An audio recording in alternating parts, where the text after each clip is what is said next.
I was gonna do a Saturday Night Live type opening. And you know what is so funny, because I forgot. So my husband said to me last night about, he kept turning on to the village meetings and every time, and I said, what do you mean? He goes, it's live. I was like, oh right, I forgot. And he said every time we turned, we were taking a break. He said, but he turned on at 10:30 and we were still, okay, so do I have a motion to open the meeting, guys? So moved. Do I have a second? Second. All in favor? Aye. Motion so carried. Please stand for the pledge. Wait, you can't hear, no audio or? What you're saying? We're started? We are on. Okay, good, thank you. Okay. I pledge allegiance to the flag of the United States of America and to the republic for which it stands, one nation, under God, indivisible, with liberty and justice for all. No one wants to participate in these things. Oh, we're going to get the tags? Yes. Okay. So, for the agenda tonight, I'm just looking to see, I don't think there's anything, I think what we have to add on, and we'll have to look at it, is a grant from the Justice Court that we just got today, but it needs to get approved for them to submit. So let's add the Justice Court grant. And where it says presentation of town insurance plan by agent, it's town insurance plan and medical insurance. Okay, we'll just add that. By agents. Okay, anything else? Okay, can I have a motion to accept the agenda as amended? So moved. Second? Second. All in favor? Aye. Motion so carried. Public input? I guess that would be me. Seems that way, Kitty.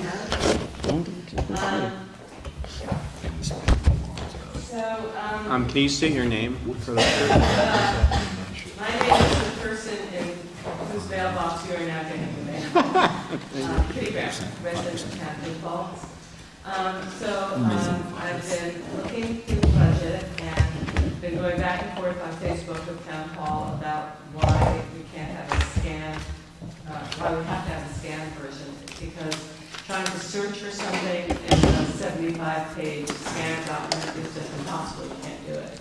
And there are a lot of other towns that have PDFs that are searchable, and actually, Town Rosendale even has an Excel technical budget on the website. So I hope that the town board will consider upgrading all of its documents. I mean, even the building department's documents. Of course, Stacy, they're all scanned. So if somebody wants to fill out an application for something, they have to print a scanned document, fill it out, and I don't know, fax it back to you. Does anybody use questions? Or bring it in. So it would be nice if they could fill it out on top. So anyway, so I don't know where in the budget to look for how much is budgeted for repairs, renovations, or the possible construction of a new town hall. I don't know if that's something that you're contemplating in the new town budget. I don't know where to look for that. And I don't know if you know off the top of your heads, but if not, maybe you could post on the... It's not in there, but we'll talk about it when we get to the budget. Okay, but It's not in there, but go ahead, because there's no plan. So basically, in essence, we have contingency this year for if we were going to move, because we always know there's been a problem. So we have contingency to cover the cost this year. What's in the budget for next year is $3,000 a month to rent it, but there's no plans for a new town hall, and there probably won't be plans put in place, approved, and whatever. So whatever happens with the new town hall will be in 2016's budget, if we're so lucky to have a plan by then. So the only thing in next year's budget is the rental for the modular. Pay for plans. You're not going to... Right now, we have contingency. So right now, there's money for contingency, and until the committee that you were on the board when a committee got established to look for the police department, and that committee got resurrected, and George Sifry has now joined Carol Roper, Dave Lent, and Josh Honig, and they're assessing where they think we should go, what we should do, and then they're going to come back to us with recommendations, and then at that point we'll decide how to move forward.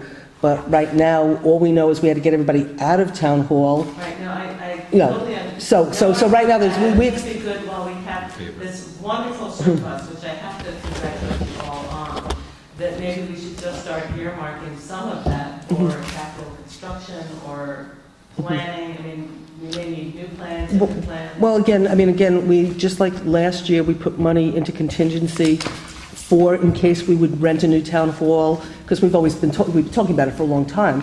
we put money in contingency for the settlement of contracts. We put money in contingency for if we should do a finance director, because we've been talking about it. So this I'm year, just asking how much we have 300,000 or 350 in contingency. that's allocated towards new town hall. It's not allocated towards the town hall. It's there for us to use if we have to pay for any kind of plans or work to be done to plan a new town hall.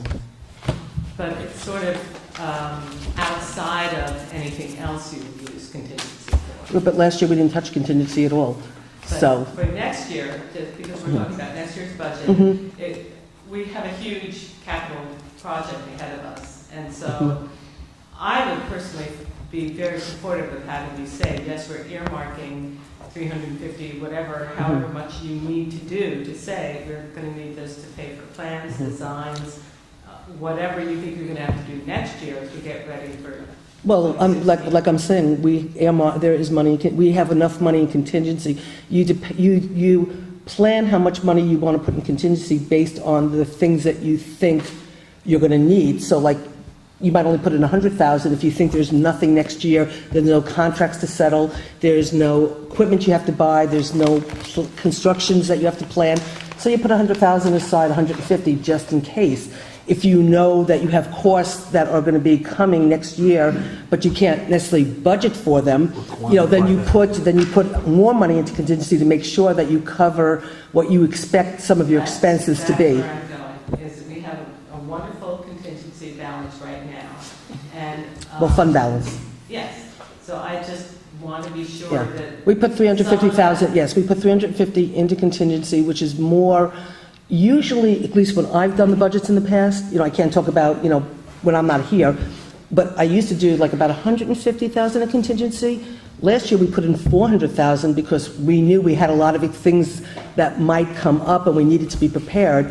I brought it down to 350 this year, because there are certain things we've taken care of and certain things that are in the budget, but I still kept it as high as 350 because we don't know what kind of expenses we're going to have going forward with the planning of the new town hall, and we still have contracts to settle. That's what I'm saying, we don't know what kind of expenses we're Yeah. going to have going forward. So as long as part of that contingency is Absolutely. earmarked. Absolutely. And I'm just curious about what the town-owned space at Village Hall that used to be the police department, what are we using that? The Justice Court moved into there, so that That's 100% Justice Court. it's 100%, so you have the Justice Court building, and then the Justice Court's offices are downstairs, and The police still maintain the Storage. office section for storage. Okay, but it's still being used by the town? Yes. Okay. And so with respect to the supervisor's press release on the town website, paragraph 1 states that our supervisor, together with her town board, has delivered a budget with a 0.2% decrease. Thank you all, that's very good news. Paragraph 2 states that the town board has determined it cannot rely on one person to perform this miracle every year. But this comes right after paragraph 1 that states that all 5 town board members helped prepare the budget. Then the press release goes on to state that the board voted to create the position of Director of Finance. I can't find a job description that goes with that title in the New York State Controller's Office Division of Local Government Handbook. And the one person, Councilwoman Gallucci, who probably understands this position better than anyone, wasn't at last week's meeting and apparently is not here tonight.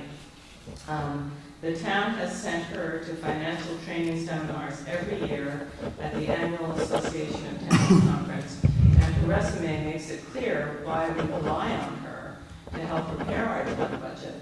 Jean already serves as a municipal fiscal officer, and on her LinkedIn page, you can read that she specializes in government finance, maintaining and accounting for and securing reimbursement for state and federal grant funds, managing town assets to protect the community interests of town residents in accordance with town law, providing transparency in the use of public dollars. She is our board liaison to the building, code enforcement, finance, grants, and town clerk departments, the ICIB revolving loan fund, and the union contract negotiation committees. So I would love to hear her give us her insight into why we need to create this position, because I think she probably knows more about what it takes to fill that position than anybody. And also, let's not forget that when Susan was first elected, she asked for and received a 2-year stipend capped up by our overdue audits. So what specifically is the reason for creating a new position? What hasn't been done over the last 2 years that should have? It seems that both the state and private auditors are happy with our finances. So what aren't we doing right that this new hire could help us do better? I do understand the need for financial continuity, and we discussed this in executive session when we talked about a job description for our new bookkeeper. And before you all worry that I'm going to violate the confidentiality of executive session, that particular subject was probably discussed very much in the way you had your conversation last week. We talked about several kinds of jobs that could be created when we needed to replace our former bookkeeper. And again, Councilwoman Bellucci was very helpful in choosing and helping us to choose staying with the title of bookkeeper. That does provide financial and fiscal continuity. So I'm still puzzled by what need is not currently being met that this new position would fill. Because frankly, it looks to me like you guys are doing a good job looking at this budget. So it looks like our current supervisor, who is our town fiscal officer and budget officer, is doing a great job. She has 4 able elected colleagues, an assistant, who I understand has her own assistant. That's a new position. Is that true, that there's an assistant and an assistant? No, we had brought somebody in to help in the supervisor's office, but she's actually been full-time dedicated to bookkeeping, because that's how overwhelmed the bookkeeping department is and how understaffed the bookkeeping department is. So that person actually is full-time in... So we now have 2 full-time people in the bookkeeping No, office. we have the bookkeeper and we have an assistant bookkeeper that's full-time, and then we have another assistant half-time that's been helping, Okay, so you have 2.5 people in the bookkeeping office. and it's still not enough. Okay, well, maybe, I would be interested to hear why. What, it just looks to me from this budget like you guys are on top of this. This is the 3rd year we've had a decline. I can give you a quick list, Kitty, if you want to hear. Yeah, Sure. of what we're not doing right. Yeah, what we haven't, But we're doing things right. what past Thank you, boards, Kitty. what past supervisors, I'll leave it, I'll call it supervisors for now. May I just? Sure. Finish. This is my, moment in the sun. Sure it is. So, but we've now had. She misses being back here. Go ahead. You know what? The most wonderful moment of my life is going to be when I get to leave and not have to hear these guys' presentation. Sorry, guys. Well, here,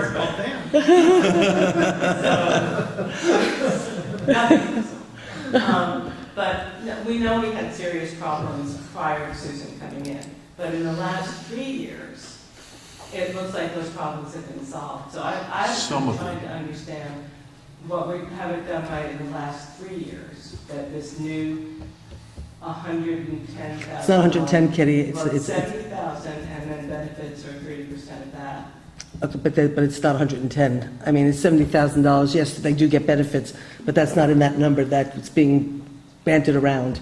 But yes, you're right. There would be Well, benefits. why is that such a amount going up to 127,000? Because we're giving, because what's recommended in this budget is a raise for the bookkeeper, who's been overwhelmed, and Kevin will get into that. So, And Susan, let me just. Why don't you go ahead? Go ahead. Let me just start. So, really when you think about it, Kitty, what you're saying is, thank God Susan became a supervisor, because the past administrations didn't do anywhere near their job. Past supervisors didn't do anywhere near their job. So the most important reason why you want a finance person in place is because you're going to have different levels of competence when it comes to finance with successive supervisors over the years. Okay, And the one thing that we learned, no, I'm responding. I'm just responding. Let me This is my respond. moment. the one thing that we Mind learned if I here, finish? Well, why don't you let Kitty finish, and then you can respond, We Kevin. have that financial oversight, and now we have 2.5 going to 3 full-time people in the budget office, right? Those are the people who provide financial stability. But- And we have a remedy for an inefficient supervisor, which is what Jeff and I did, which was refuse to vote to pass a budget. I understand that, but now what I'm saying is, you But- need a person that has continuity of experience. What happens is, when you have changes in administration and changes of boards, you have these gaps. You have the loss of knowledge, basically, for a 6-month to an 18-month period, so the new administration tries to catch up on what exists. I disagree. Okay, well, I know you disagree, but let me explain. We have a bookkeeper who has. Well, what I'd like to Let do, me- let me what I'd like to, finish. Kevin, no. Wait, guys, stop, okay? I just wanna Wait, make a no, couple time out. We're gonna talk, Kevin, we're gonna talk. Right now, it's public comment. So Kitty, I would rather, at this point, let you just finish what you want to say, and then we will have our opportunity to respond and answer. So I don't want this to be a back and forth. Let Kitty say her comments, and then we will answer all her questions. Sure. So we have a bookkeeper's office, and that is the person in our town government who is there through every administration to provide that kind of financial history and legacy that the new administration needs. We also have supervisors who are public servants, and in that sense, they help the new administration understand the pitfalls, problems, or contingencies that are being left behind. So that transition period, just like the president or any other transition, unless the former supervisor leaves town, that person is available to consult with the new supervisor. And so we have an elected town board. We have a lot of institutional memory that can help a new town board hit the ground running. So I would just like to say that I think you're doing a great job. I didn't see any deficiencies in the current setup that you have in our budget officer. And I don't see a specific thing in any of the audits that we've been able to see that says you would do this better if you hired another full-time person. The last thing I want to say is, if the wonderful unexpended surplus, the unexpended contingency that I thank you all for guarding so carefully, if that's burning a hole in your pocket, I have some ideas. I'd like to see a full-time recreation director. Our recreation needs are growing. And I would like to see some funding allocated to working with the Rail Trail Association and the village to take care of some of the ditching along the rail trail. I think we should put some more money into that, because that situation is another Hurricane Irene disaster waiting to happen. So I know this may sound like criticism, but what I really want it to sound like is, you're doing a great job. It's not broken. You don't need to fix it. Thanks. Thank you, Kitty. Would anybody else like to speak during public comment? Okay, so because Kitty doesn't want to stay to hear the presentation, You really don't want to hear health But insurance because- details.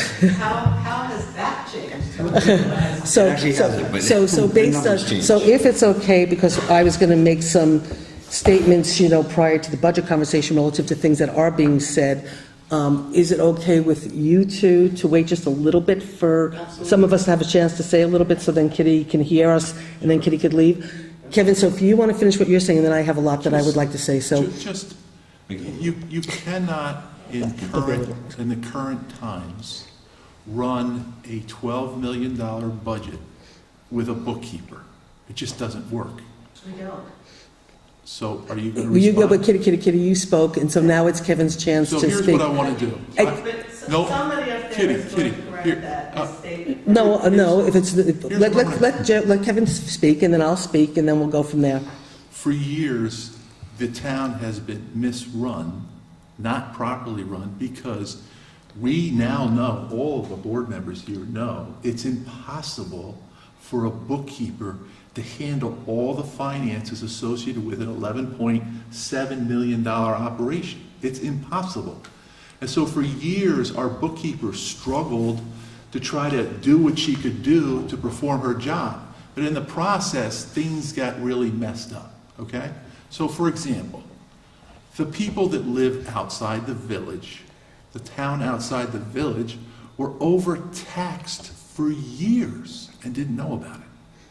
Nobody knew about that until the current administration, Susan Zimmett and the current board, sat down and looked at it. So we were overtaxing our people outside the village for years, unnecessarily.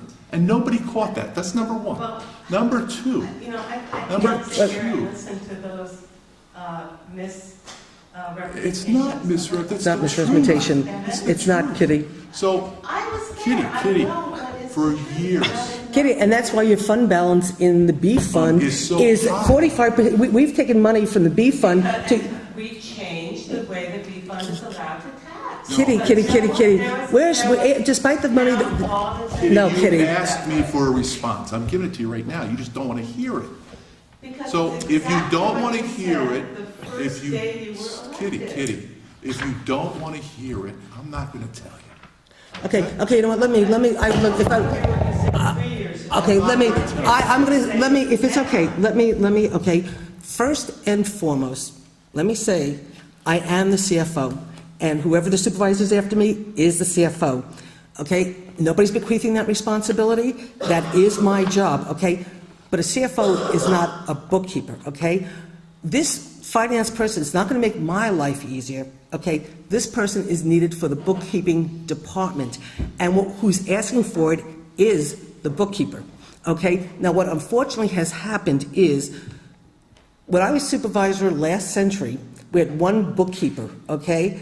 And then there might have been like, and then when, over the time, the budget has grown and grown and grown, then I don't know when another person was brought into bookkeeping, okay? I don't know if it was during Tony's administration or Don's or whatever. So you had a bookkeeper and somebody who helped, okay? That was not enough staffing for the way this budget has grown and the responsibilities and regulations that come down from the state and the amount of work that needs to be done. So our new bookkeeper, okay, who is phenomenal, cannot keep up with the workload because she's doing things right. Now, no fault to the past bookkeeper. I don't fault her, okay? It's like what Arlene will say was there was so much work that in order to just get things done, she did things quick, like she would take money, put it into the general fund, but not allocate where it needed to go, and then it just would get left there because she'd be so busy doing other things, it never got put into the line where it needed to be. Okay, so year after year after year, there's money all over the place that's not designated, allocated, and in the right place, which is why, when you were still on the board, we couldn't get the annual report done in time, and we had to wait until September to file it with the outside auditor wait, let me finish, outside auditor working on it. Okay, but Kitty, no, Kitty. It's so one-sided. Kitty, it's not, Kitty. It doesn't have to come back Kitty, to public comment and respond. Kitty, it's not one-sided. You're asking why we're doing this. I'm trying to explain to you. So, But that's not what you said last week. Kitty, you just said don't the want to town accept board. what we're saying. But now I'm hearing it's the bookkeeper. no, wait, no. The town board is wants to put. Bookkeeper came to No, the town Kitty, board and Kitty, said, no. bookkeeper. The Kitty, bookkeeper. let Susan finish. Because this is just one element of 20 more. And if you want to hear the other 19, let her I speak. want to Okay. hear what The- in the last 3 years. Kitty, we don't have enough. We Kitty, have had we don't have separate enough. escrow accounts for all of our building applications. So when escrow money came in for people with projects, it didn't go into an individual escrow But that's account. been remedied. Well, it's been remedied by us. The work it takes to do that? The problems have been. No, Kitty, you're wrong. Okay, Kitty, let me finish. Okay, let me finish. Okay, let me. Kitty, Kitty, Can I speak for public comment? please go ahead. Go ahead. Stacy Dellarine, I'm the bookkeeper. I'm the building inspector. Thank God I'm the bookkeeper. Stacy, please report to your correct office tomorrow morning. You've just been changed. Thank you. So the reason why I'm speaking at public comment is because I'm listening to this going on. And what I'm going to say, okay, is that I was employed, my first day on the job was March 3rd, 2003. Okay, so I've been with the town for 11 years, okay? Over the years, the town has cut staff by attrition. Okay? We are operating this town on an extremely limited basis. I can't keep up anymore. The bookkeeper can't keep up. New Paltz has grown. As of today, I think I've issued approximately 360 building permits. Okay? That's the top that New Paltz has ever seen, and I'm by myself.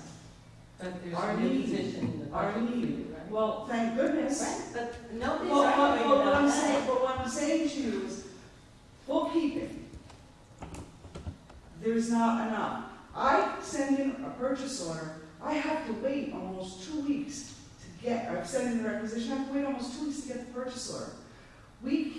Susan can't keep up with all these things that bookkeeping needs to do, okay, because they need approvals, okay? Our telephone bills can't get paid on time because how long it takes to get everything done because there's not enough staff. What you're missing here, Kitty, is that we're understaffed. The entire town is Nobody's understaffed. arguing that you are understaffed. Nobody is arguing that maybe we need to go and pick 3 full-time positions in the budget office. So what's the difference if you call it a bookkeeper or you call it a... It's a huge.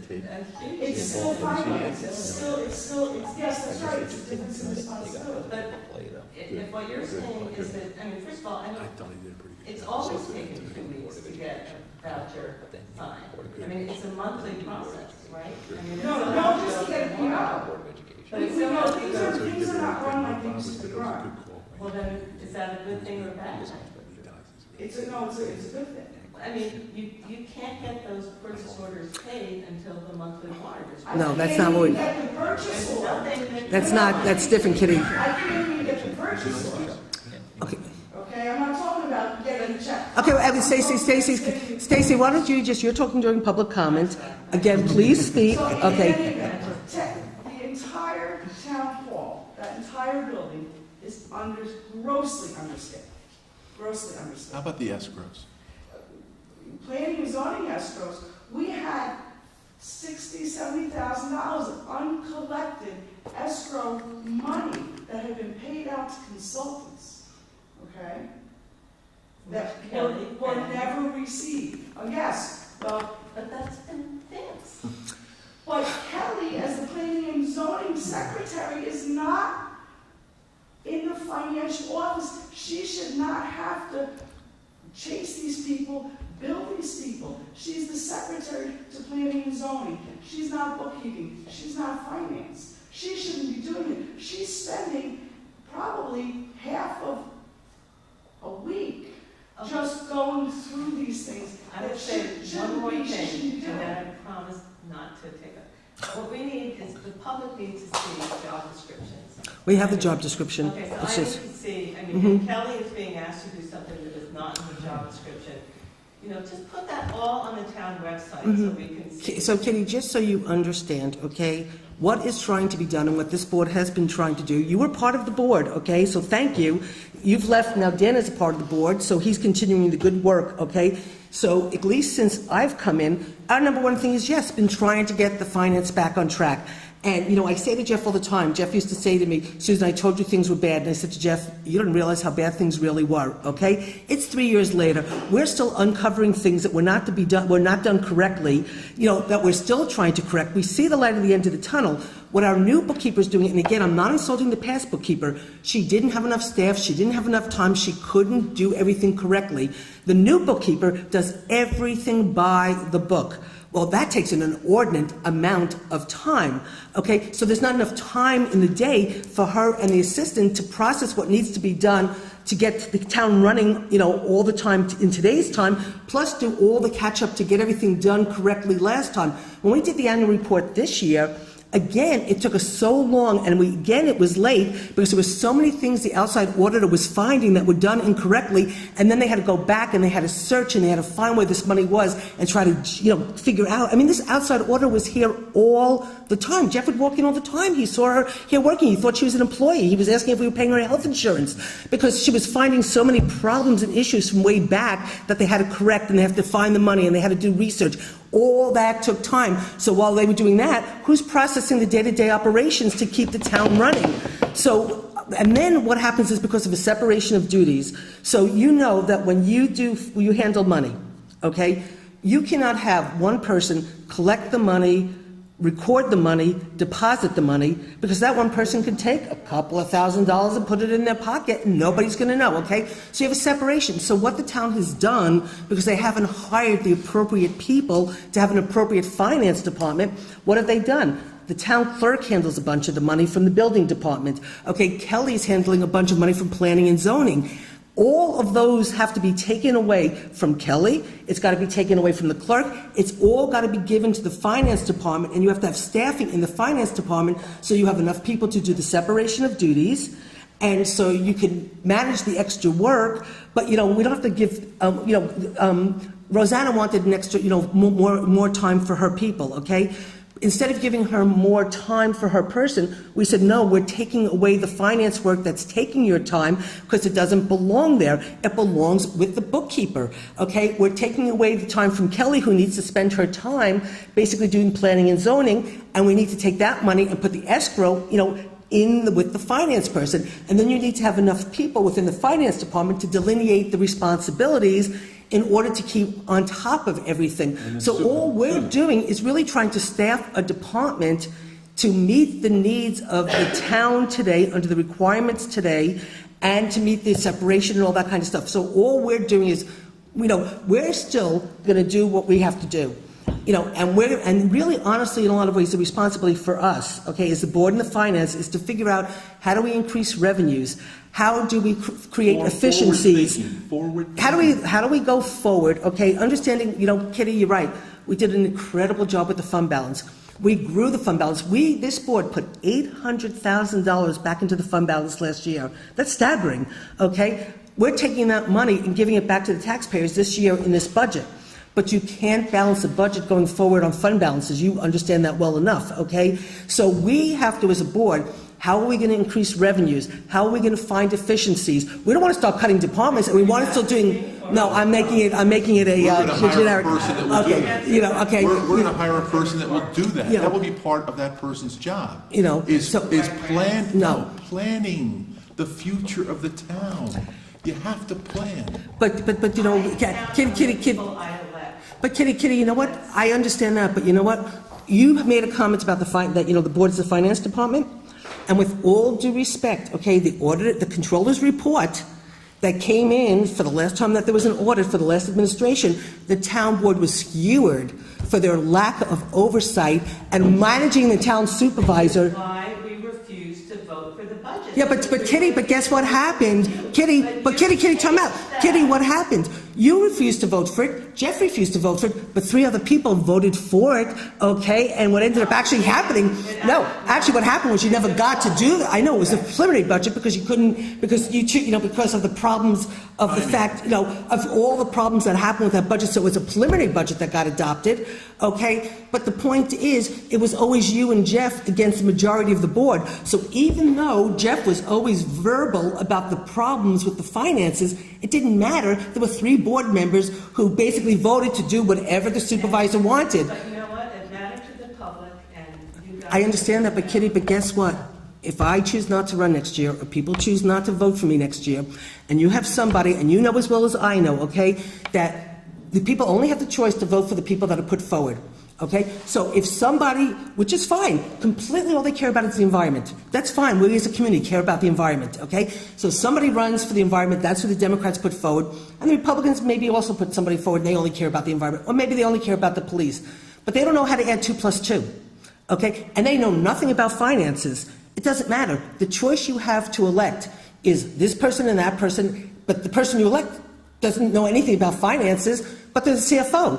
You can't afford to go back to what you guys dealt with, okay? That you dealt with, that Jeff was always screaming about. We can't, and we've spent the past 3 years trying to rectify that. We finally see the end of the tunnel. We can't go back. And that's why we've been speaking about doing this position for a while, and that's why we feel so serious about putting this position in, because then the village has a treasurer. That's why they don't have any kind of problems. They have a treasurer who's there year after year after year, who gets paid $70,000, okay? The public has no way of expressing their confidence in that person in any way.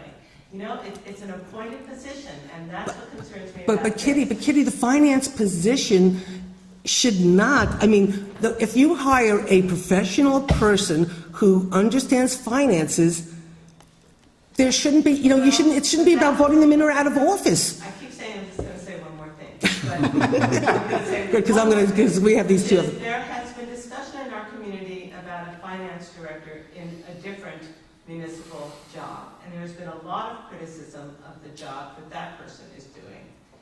And so there's no guarantee that the finance director that you appoint is going to be the magic silver bullet to our problem. Nobody's saying. And if that person is not, we can't diselect that person. Well, it's not going to be an elected position. I'm saying it's going to be an appointed position. It's going to be an Well, appointed you position. haven't given us a Kitty, definition. Kitty, We don't know if it's civil service. I can't find a definition. For Because right now, because the position was established based on working with civil service and the labor attorney and our town attorney to assure the integrity of this position. So there is a definition. We had it last week. I can put it on the website next week. I can't do it tomorrow. No, it's not civil service. What we spoke about doing, okay, because we looked at a controller, but you can't do a controller in a town less than 40,000. And actually, there's problems with controllers, actually, okay? So there's reasons not to do a controller. You can do a director of finance, which I think is, there are certain titles like a finance officer. There are titles in civil service. We could choose to go with one of the civil service titles. We decided to try to create a title that we felt met some of the needs. Like there were things like with union contracts, I don't have the time to do, but there's certain things like, are people really getting book kept the right amount of time, sick time, all sorts of stuff. I mean, you know how complicated the contracts are and stuff. There are things like Jeff wants, like being done, like going back and checking, can we do uniform, can we do a cleaning contract as opposed to paying, $225 for every whatever. There's a lot of, So this person is going to negotiate with the police? No, absolutely not. No, absolutely. No, Kitty. No. They're going to be, let me. No, Kitty, they're not looking to do that. They're going to be able to identify areas where we can drive future efficiency. So anyway, let me And just- I don't see what's wrong with that. So let me just finish, Kitty. None of the things you've described so far are in the power of anybody but the town board. You No, can't send this other person in to negotiate. Nobody said that. Kitty, nobody said But that. maybe- Jeff wants to basically say, okay, I want to look at cleaning contracts, okay? So somebody helps us to look at cleaning contracts, and then they bring it to us, and then the negotiating committee goes into the negotiations and says, we want to take up the $225 every 2 weeks when you wash your own, you wash your uniforms, but you get this $225. We want this contract. We want to do this contract. We will negotiate it. We're not bequeathing any of our responsibility. Anyway, the long and the short of it is, let me just say to you, Some alternate universe. We have tried that every Kitty, maybe we won't be successful, okay? It doesn't matter that, I you. just want one example of something that this person can do that you guys aren't doing. And so far, Kitty, we do not have enough people in bookkeeping, okay? We have not enough people in bookkeeping. That is a true fact. We have a new bookkeeper who is phenomenal. She is doing everything by the book. She is so overwhelmed, and if she walked out tomorrow, this town would be screwed, okay? She's got an assistant who's phenomenal. The two of them do not stop working morning, noon, and night, okay? They don't have enough staff. We need to put in enough staff in the finance department. We need to take away the work from the places where it doesn't belong. We need to have integrity of our financial department, and we need the staff to do it. That's all we're trying to do. Okay, and the board will still... Don't leave yet, Kitty, though. But Kitty, as you know, and you and I have known each other way too long, and to quote my dad is, you can always count on Jeff to watch the purse strings of your community. I always have. Do I look like someone that wants to add another head to this community? And you know the answer to that. I'm not going to go and do that. So I'll use the example of even a few months ago, a few weeks ago, Kitty, to make you feel better, is Susan went out on vacation. We arranged for me to be in as being deputy. I did 23 hours the first week out of those 20, and I had them all logged because I said, why not? So out of those 23 hours, I spent 21 of them doing all fiscal pieces. Never once talked to a lawyer, or no, I apologize, I talked to one lawyer for about a half hour, as a labor attorney, which actually ended up being fiscal, but regardless, it was all fiscal. The next week, I actually had to put into my schedule 31 hours. I had to find 31 hours on top of working full-time, on top of owning a business, on top of running a household, a family, and trying to enjoy why we all live here. It was all fiscal. It was 28 hours the following week of all fiscal issues. The issue of the escrow accounts, I myself, not including what Kelly put in or what anyone in the building department put in, what you put in, I myself put in 64 hours just into chasing around a couple escrow accounts, which we knew going in were short. The continual maintenance of those escrow accounts cannot fall upon on Kelly or on that building department. It doesn't work. We tried it. The bright news is I'm still working with it. I still put several hours a week into it. So just so you know, you'll feel good about this too. The deputy supervisor does not spend her time sitting with the supervisor, meeting with attorneys, because Susan and I have never met with an attorney together privately. No, we actually haven't. No, we have not. It's always been in a contract negotiation if we had an attorney with us.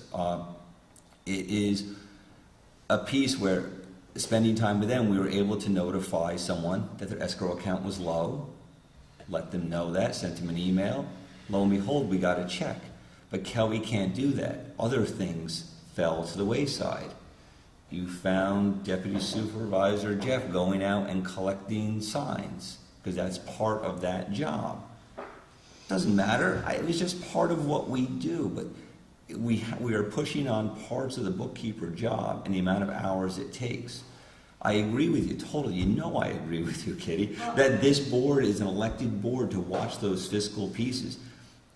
It's a 12 million, to round it up, it's a 10 to 12 million dollar budget every year you're looking at. We can't keep going to current course and speed. I can't go back. You were there for it. It was way too much energy, and I honestly didn't realize how bad we are. We actually still are fleshing out pieces, and as much as it sounds, and you may believe there's continuity, you would actually be very surprised how many files are missing from past supervisors. And the only reason we know this is because past supervisors, the files in cleaning our town hall are actually, it's amazing. We've got years of no files. This is your CFO of your community. I think there'd be a couple pieces of paper, a few tapes made under a desk, anything. There'd be something kicking around. Nothing. The files are from my last administration. The last files I found. So what's interesting though, Kitty, is that so it's the only way I can find, and as you can get, it's as hard to sell me as anyone on this board. And if you were on this board, still it would be hard to sell, and that's what I'm happy about. There's a reason why we don't all agree on everything. I cannot find any other way to have a continuity and to be ensured that every single penny is being spent and watched and moved through the process to the point of I do not expect whatsoever this person to be doing any negotiating, to be doing anything at all. But I will use the example of a computer system. We got bids, I got on the phone, I was able to get us a discount. A few weeks ago, we got some bids on some products. We had a department head come and present it to us. We had Kevin ask him, call him again, ask him for a little bit. You know what? We got a 7% discount. Not making a real strong case to have somebody else do this. Jeff. Well, the reason You're doing that a great There's so job. many categories. the case is, though, Kitty, and I hear you, the case is you are not going to always have the people in the place, or if you truly believe you're always going to be able to elect a board that's going to come in and be willing to put in these time and hours, I'm telling you, Kitty, it's not going to happen. I will look at my schedule today. I was literally running around in the morning on town business, was late to a meeting because it was a fiscal meeting, which potentially we could save $50,000-$60,000. I mean, this is decisions being made by a town board, not by a fiscal person. But these are pieces that could be collected by a fiscal person. But it was the bookkeeper that was driving the train to get us the information in a timely manner, so the board could make a decision. And this is the earliest we have ever gotten this information. And it was, and then Because it the involved bookkeeper was driving. And then it involved a phone call to our labor attorney. Then I had to run to a meeting with some county people, and now I'm back here. I don't know, I'm not saying everyone's not dedicated, because I wouldn't do this if I didn't love what we were doing and try to make sure everything is watched, Kitty. I truly, truly do not believe that we should entrust the amount of money and the complexities of the budgeting system. I mean, look, remember my book? I always carried the book, right? It's so much nicer to do the books now, Kitty. You'd be so happy with the way it is now. But now, you know what? It takes me 2 books to do the budget now. Everyone here has, well, hers is 2 of them. It takes 2 books now to do the budget. I used to be able to do it in 1 book. It's gotten way too complex. And now we have the cap on top of it. And we're going to get a presentation from a couple guys here. I got to work the cap into their presentation too. And it's getting more and more challenging, and you are no way going to be able to get people that are going to be able to come in and do this on a public service ability. It's going to take. Okay. And I agree. I just want to let you know, Kitty, that Your time. And, No. I know that nobody is doing this for any reason other than your belief that this will make our financial situation stronger. But being on the town council is a 10 to 20 hour a week commitment. And if everybody pulls his or her weight, it shouldn't be falling Okay, so heavily on. but it doesn't, you know what, it doesn't matter, again, this position that we want to create doesn't change my life at all, okay? Not at all. The point being is, just like you said, Stacy needs extra help, and we should give Stacy extra help. The finance department and the bookkeeper needs extra help, and we're trying to give them the extra help that they need. And so just like we're trying to take care of every town department and make sure each department has the staff they need to do the job that they need to do, the finance department is understaffed, has been understaffed for so long, that's why you got into the shape that you're in, and that's why we're... Okay, thank you. Thank you, Haven't Kitty. persuaded me. That's okay.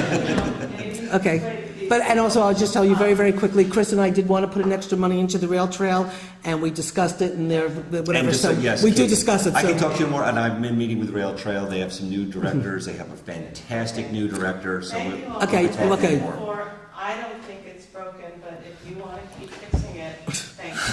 Thank you, Kitty. Good night. Good night, Kitty. Okay, so, Bob, you're up. How do you do that? So no other public input? Is there any other public input? Okay, Any no. announcements? I don't think there's any announcements. I do know that, is there any announcement that, you have nothing? Okay, and I don't think I Is have. something happening at RRA regarding electronics this weekend If there is, I don't know. I don't have it in here. for homeowners? Anyway, If it is, we'll put it on the website. The Tomorrow. youth center is having a Halloween program, October 31st, 6 to 11, $5 admission.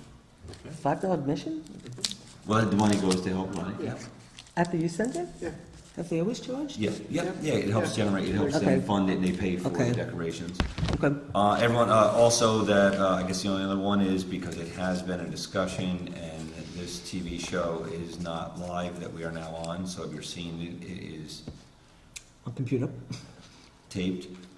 We get it on the computer very quickly, but there is a revised public access weekly schedule. Yes. I just want to let everyone know, if I just take a quick look at it, every week they're posting it on the TV station and also online. USIA YouTube? Thank you very much. It's on USAIA YouTube. Kevin has his own show. But the schedules are there is a 7 a.m. Police Commission, 11 Town Board meeting, 7 p.m. Town Planning on Tuesday, There is at no time whatsoever, I don't know where that came about, at no time whatsoever is there any type of scheduling at 2 or 3 or 4 in the morning. All the village board meetings are given, I'll give an example of another day, village board meetings, 7 a.m., 11 a.m., 3 p.m., 7:30 p.m., prime time. We have town board, 7 p.m., 11 a.m., 3 p.m., 7 p.m., school board, 8:45 p.m., 10 p.m., community program. So there is at no time whatsoever any type of schedule. This is still on Friday. There's no schedules that are going on at 1 in the morning, 2 in the morning. Which is good. Everything is at prime time. All the shows are being shown. They're also going to be heavily scheduled coming up because of the upcoming vote on the school project, which that vote will be on October 28th, October 28th, and this voting will take place at, the high school from 12 noon to 9 p.m. so from 12 noon to 9 p.m. It is very important that you get out and you voice your opinion on the, how many million? $52.9 million capital project. Out at the new Paltz High School, so everyone please go out to the high school. Also, please do pay attention to the parking and the security they've set up out there. The tape is set up for a reason, and also the tape is set up so you do not go out and wander about the school. They ask you to respect their property and respect the security they have set up. But they do have voting all day long and until It's on until 12 to 9. 9 p.m. So Okay. There are some presentations on public access relative to the project from both sides. So yeah, there'll be, if anyone I wanted to see did it. send I got questions yesterday from a couple of people about the special meeting on October 9th that hasn't been put on the computer, so I sent a email to the superintendent asking her if she could get that. And just so you know, that will start airing, the October 9th will start airing, actually, it looks like tonight it will start airing. Okay. I apologize tonight using that phrase. Thursday at 8:45, then 10 p.m. the following day, 12:45 a.m., then 4:15 p.m. Board of That's October 9th? Education. This is 5:30 p.m. Then there is a presentation by someone else that's also giving comment on it, on the school board vote. Then 7 p.m. a school tour. 9:15 starts a repeat of the same program. So 9:15, 9:35, 10:45. The following day at 1:45. Okay, it's enough. We'll be here all night if you do the whole schedule. That will be, just for anyone who has questions about the school board presentation, it will be presented at least about, it looks like about 30 times next week. Good. Okay, Thank any you. more announcements? Thank you, USIA Video. Yes, Okay. thank you, Bob Fagan. Thank you. Thank you, Bob Okay, Fagan and Matt Fagan for doing Bob that. Stubbs. Does everybody have one of these? No, I did not get one of those. I brought them just in case. Bob, if you want to pull up a chair, please, feel free. Okay, sure, I'll do that. I think I have one. Go ahead.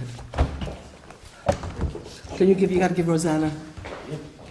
Does that give you one?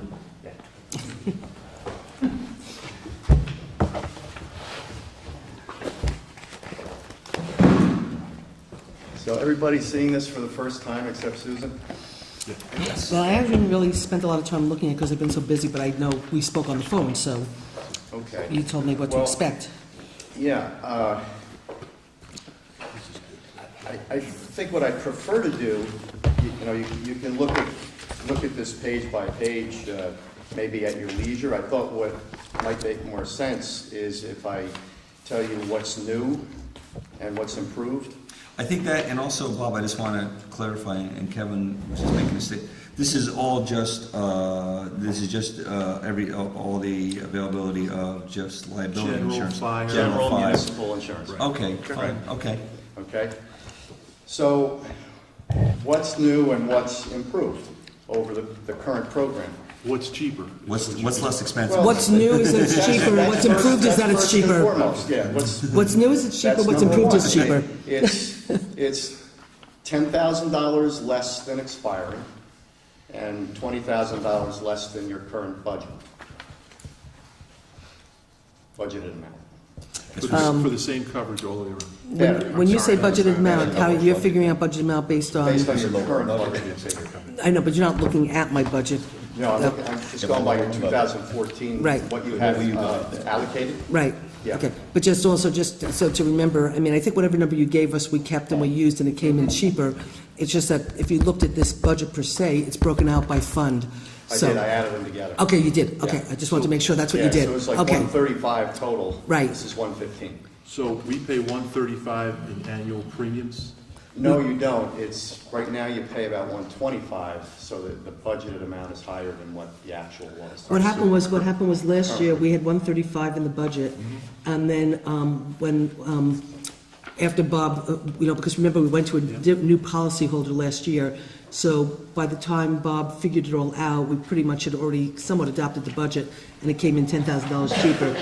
When I did the budgeting for this year, Bob had basically said, use the same amount, I'm hopefully going to deliver it at a lower rate, you don't need to increase it, so what this budget reflects is the same 135 as last year. Last year came in at 125, which is why we put some money back into the fund balance, and this year he's giving us a plan that's even less. And so that I can be steered to the right number here, Bob, am I Yeah. looking at the right number at 113?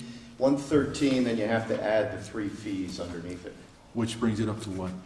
115 to 116 in that range. Okay, I have one question for you. Yeah. How do we cut this a little bit more? I want you to help us. 7%? Is that what you're looking It would be nice. I want you to help us cut this a little bit more. And Can you help us do that? And I guess one of the questions I would have, Bob, and I don't need an answer now, is if we go through and if we are willing to take more risk on itemized items, does that really have an effect, or is that such a minor effect it's not worth the dollars you spend trying to chase them? Yeah, I think you're already taking on enough in terms of deductibles and retentions. You, Yeah, and you have to go much higher. so the savings would be negligible? Yeah, yeah. It may be none, But why don't we let Well, there would Bob, always be some, but it wouldn't, would be 7%. the risk reward isn't there. let Bob, because he is once again changing our insurance carrier from what we had last year, and we had changed the carrier that we had for years, So why don't we let Bob just first explain what he's done? And then we- engineer it for us, Bob, please. Engineering. Okay. All right, the major change structurally for the program is moving from a traditional stock insurance company to a not-for-profit reciprocal. What that means is a reciprocal is a pool. It's a self-insured, partially self-insured pool where you are a member of a group with other Members. subscribers that are similar in nature, and you pool your risk. And then the monies that you pool together, your premiums that you pay, and your capitalization fee, goes to paying for the cost of Claims. the claims and purchasing reinsurance for the group. Right. Because the reciprocal only retains about $100,000 of every claim. So the reinsurance really is an insurance policy on the piece that the pool doesn't want to take the risk for. Correct. Yep. And there's a structure to that, and I could show that to you if necessary. They have it, how the reinsurance is layered and structured. And is this a product that municipalities are choosing at this point in time? Very much so. By far the largest writer of municipalities in the state of New York. That's all they do. It's a New York Municipal Insurance Reciprocal. If you go to the Association of Towns meetings, you see their booth. They're always front and center by the front door. They quite often give presentations down there. There's some things that they do that make them different. They have a board of governors that's comprised of mayors, town supervisors, and city managers, and there's 13 of them. They're actually subscriber members, and they comprise the board, and they help NYMER set policy, derive the rates and premiums every year, and That's because of their municipal experience. They know things that you need to know in order to set premium amounts, right? And to understand risk. Well, there's some of that, but I think more of it is on the policy side. You know, if they see a coverage issue arise, they advise NYMER, hey, we need to do something here. We need to develop a coverage endorsement that'll deal with this issue. Okay. Okay? And I have an example of that that I'll get to in a little bit. From a coverage standpoint, some things they do is they give replacement costs on police cars. Any police car 10 years old or newer, which is pretty much all of them. Wait a second, say that again? They give replacement cost coverage on police cars if they're damaged. So not insured value, actual replacement, so whatever it costs Yeah, to actually typically replace it's it. an actual cash value at the time of the loss, whatever the vehicle is worth. If it's 5 years old, it's depreciated. They give new for old. So after Like 10 that. years, after 10 years, they go to ACV then? Or actual cash value? I was about to say, today you crash, tomorrow you crash. Bob, please don't tell our police officers. I mean, it's common. No, actually, as a matter of fact, when we go through the budget, we get to the A fund, all the money for the new leases and stuff, we take it out. Well, now we may be able to drive. But it's second common to have that on fire Yeah. department vehicles because they're so expensive. They're not the only ones that do it on fire department vehicles, but they're the only ones that do it on police vehicles. So that's a plus. And Chris would be interested to know too that with heavy dump trucks and mobile equipment that's registered for road use, great alls, things like that. I think we have 15 vehicles on the schedule that fall into that category. They give replacement costs on those if they're 10 years old or newer. Because they're, a major piece of money. dollar Yeah. item if you lose one. Boy, I was the wrong thing to say. What's that? I was the wrong thing to say. Yeah, that's all right. I gotta say it. So, let's see, what else? They give earthquake and flood coverage automatically and included in their package. It's not as big an issue here. You don't have exposure to town properties, don't have exposure to, bodies of water. No, I see an interesting But thing. surface water runoff, accumulation of surface water runoff, that's also considered flood. I see something interesting here, and thank you for doing it. I see you put in the modular offices, and that also reduce town hall also? So it reduce some of the liability on town hall, or does it? The town hall is not off of here yet, because But it wouldn't be, I mean, there's something, but did you Yeah, reduce? it will, yeah, when it's, Or does the contents of town hall the just move to contents the of town hall, modular? we have to move over. To modular, and I see you have modular office already listed, so those are, Yeah. okay, thank you. Yeah, because we already had to do the paperwork. Thank you very to much. get that in the works. Good, thank you. What else do they do? Okay, they give sudden and accidental third-party pollution coverage for things such as above-ground fuel tanks at the highway garage. If one of them leaked and the fuel migrated to a neighboring property, and it was a third-party liability claim. Some of the limits are higher, liability limits. The aggregate limit on the public official's liability went from $1 million to $2 million. The aggregate limit on the law enforcement liability went from $1 million to $2 million. The aggregate limit on the excess liability went from $5 million to $10 million. And So that's an umbrella. umbrella. Okay. Yeah. And that's a real plus because what they're doing there is they're giving you extra catastrophic coverage. So if we have a $1 million each occurrence limit and a $5 million each occurrence limit on the excess for a total of $6 million in one claim. Well, if we had a catastrophic loss and it went to the full policy limit and paid in 1 year, that's $6 million. If the aggregate limits weren't double, there wouldn't be any coverage for the rest of the year. you'd be tapped out. Because the aggregate is your annual limitation. I didn't know that. Has that ever happened in? It's rare. It's never happened to me. So we have a backup. Yeah, it's really it's a hedge against the catastrophic. What would create that type of event?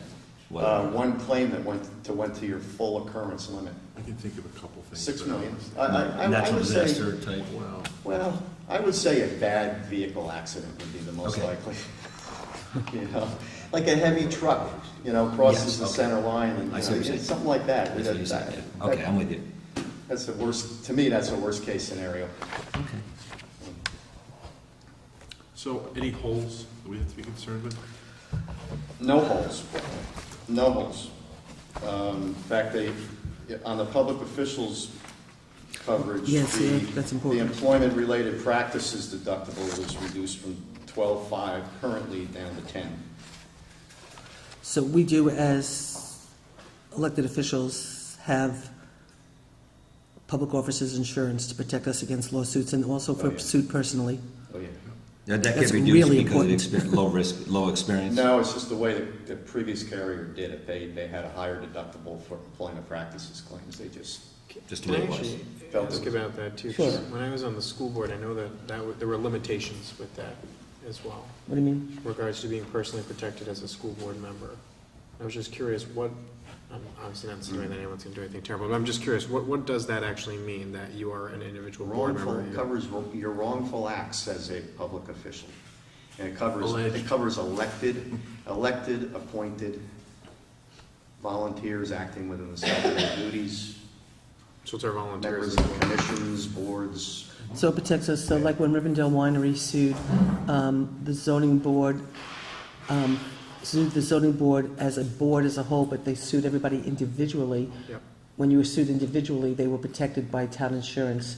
Sure. When I was at the county and Rivendell Winery sued us at the county, I was sued individually also, not just as county legislator, but as Susan Zimmett, but I was covered through the insurance through the county Yeah. to protect me.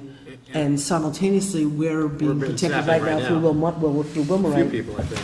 Right. But the question was like, and that was the same thing with the school. I think the issue we had, and I was just curious if this is the same, was that, for example, if we had a personnel issue, and I went out and started talking about what we talked about in executive session, my recollection was that I could personally be sued, is what I had been told at the time. It may have been accurate as well, but I think I do remember that. But if you are, and it relates to your duties as a public official, then the policy covers you. Okay. Yep. Just curious. So now, how do we get back to that, my first question?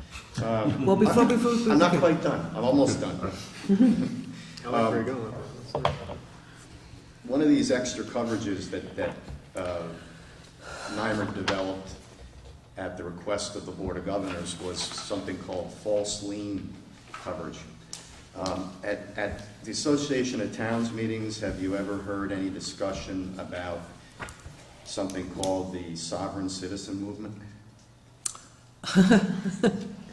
I have not heard about it at Association Towns, but Or elsewhere? I have, Maybe at the county level? we Yeah. actually have gotten, our judges have gotten certified letters from that from, Member of that? A member of the sovereign citizens Yes. movement has sent has letters suing to. or is, Yeah, it's common. Does anybody that they understand what get- I this is? actually don't know what They this get is. okay, why don't you explain Yeah, this? So, I have a little piece on it here. They're an extremist, anti-federalist ideology Oh, I dating do- back to I the do know what this is. 1970s. The FBI considers the group to be domestic terrorists. They don't believe that there's any authority above the county level and law enforcement above the county sheriff. So in essence, they don't believe local government has any authority whatsoever. And did this happen, was it Rosendale, or there was a local person who was recently charged with this? It's becoming more Yeah, prevalent. I think I did read It about was, this. originally in the larger metropolitan areas, but we're starting to see it up here. But oh, it's they're- it's up here, there is a very big group up here, and I've seen them at different courts in different places, and now, being back here in the town, we're getting certified letters. As a matter of fact, Rosanna had brought one up where each one of her deputies received something, And we Okay. think they were for the court clerks, but her deputies received it. We sent it right over to our lawyer, our town attorney, Yep. to So- protect, everybody, and Explain how we're. Yeah, well, what they came up with, well, one of their favorite tactics is to place liens Yeah. on public officials' personal property. And then the officials have to incur expenses on their own to get these liens removed. And those don't fall within the confines of a public officials policy. There's nothing there that triggers insurance in the policy. Other things that these groups do or bring allegations for would be covered, but that particular issue is something they like to do, and it's not covered by insurance, any insurance.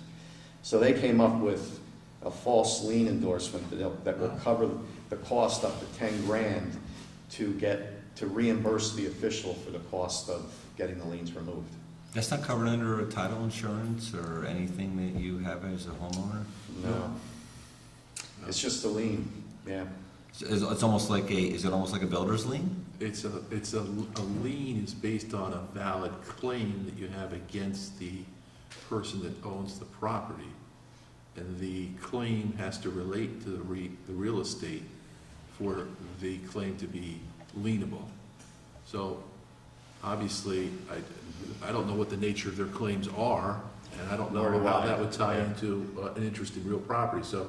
Yeah, I don't know how Interesting to see. I don't know how they word them or Right. how they file them, but I just know it's become an issue, so they responded.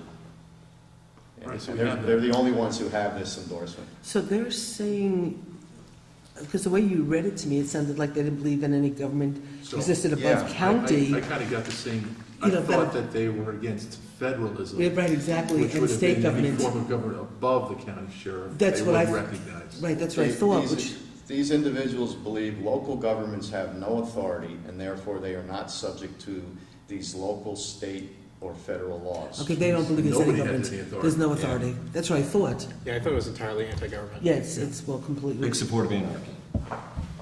Okay. I think a guy just got Yeah. charged with this in Roseville So- a year ago. Laura's saying yes. Yes. So Yeah. the way this works is Well, that's a good, that's a the good annual addition, because, capitalization. He went to fee- jail, I think. Yeah. Yeah, it was a big charge, yeah. The annual capitalization fee of $18.99 is paid each year for the first 5 years. That's your funding part to join the group. It's a commitment to join the group. But then starting in year 6, they start refunding it to you over 4 years. So How you- much is it a year? It's. Oh, it's the 18.99. yeah, that's the fee that he said to And that's So add. you just 5 consider years the or fees as Right. part of the total cost. But then they rebate But you then at- they start refunding it in year 6, and so within 10 years, you pay it in and get it back. If it's worth to stay in. Yeah, the caveat is, if we were to take you out of it for some reason, after, say, 3 years, the other 2 years immediately become payable. So And you're making a 5-year commitment to this? Well, you don't have to make a 5-year commitment, You're but making you a- just need to know that if you. There's a penalty fee. If you get out, you have There's to a pay the penalty fee. remaining years, and you would just have to factor that in at the time when we're looking at Okay. weighing options. Now, let me, just a quick question, I mean, Yeah. this has been around for a while, hasn't it? Yeah, 20 years, they just celebrated their 20th Okay, anniversary. so just out of curiosity, I mean, what made you sort of think it was time for us to move into this? Because now they're finally doing what we need them to do. I've always gone to NYMER, and they've never been competitive or more competitive than what I could do on the open market. Uh-huh. Now they're as good as anything. Is that because the stock companies or private companies have gone up dramatically? Yes, which is typical. They get aggressive. And They get and- greedy. And they get aggressive, and then they get burned, and then they pull back. Now, and you feel 20 years is enough experience rating that they're. Yeah, well, They're pretty- they're actually AM best rated A. They have a best rating, It's like a traditional insurance carrier does. Okay. Yeah, 20 years. I think the county, Ulster County uses them, don't County's they? in it, the village just joined in on this. Did anybody ask you for a discount off of the? You're the first. Okay. That's Kevin on top. It's amazing what you get when you ask. just, we need help. Hey, you know, we have time, I'll do my part, Okay, good. yeah. You know what we're looking at, trying to reach a threshold, right?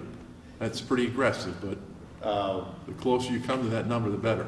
What's your threshold you're trying to reach? Well, didn't you say 7%? Oh.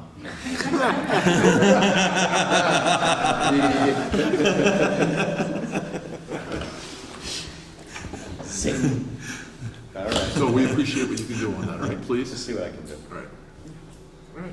All right, that's That's the it, long Bob. and the short of it. yeah. Thank you, Well, Bob. Bob, thank you It's a very good much. program. Thanks, Bob. Thank you. Appreciate it. Thank you very much. Appreciate you spending the time, Thanks. sir. Thank you, we appreciate you coming in. Pleasure, all right? And Thank Bob, you. by the way, thank you, I have one of these every year, for every year. yeah. I'm gonna start using mine. That's why I Thank you. give them Every, out.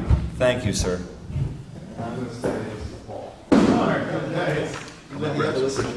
Okay, we're just gonna take a 1-minute break, so if you just wanna break for 1 second, and then, feel free to, tip your bartenders and, listen to a little of the band music.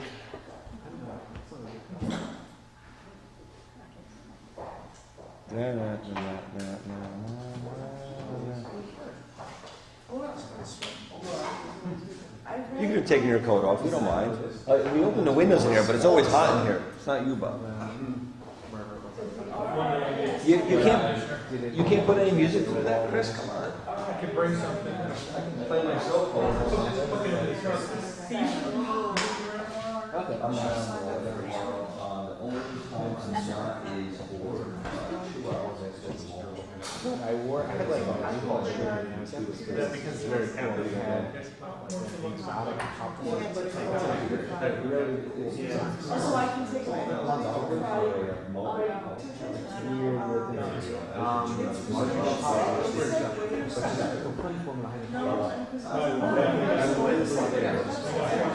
So the thing we do by next year, we can't do it if you gotta wait for people. If you're not thinking Florida, you need to start the research. Doing part-time is a very good idea.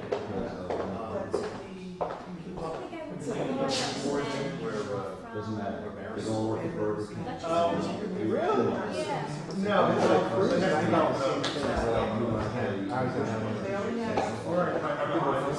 the best thing to do. If you go gas breakdown, the first left.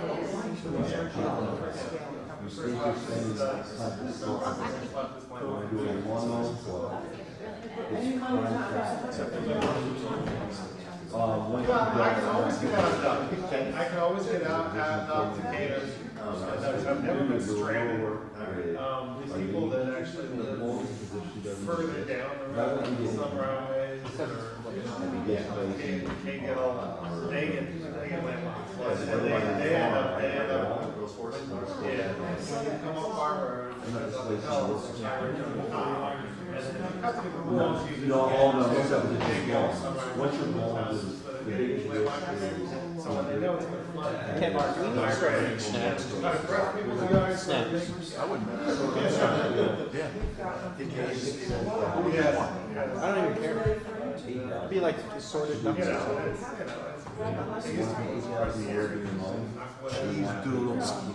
Wait, why doesn't Jeff just bring us a cheese plate? That would be perfect. You're really gonna do this to us? I can challenge that. That's a problem, I agree. And I've done some of that, where I've gotten cheese plates, and I always make it my business to take it home whenever's left. And it feels great. It'll be like 10 at night, and I go, yeah, that's some of that brie. Good. I agree.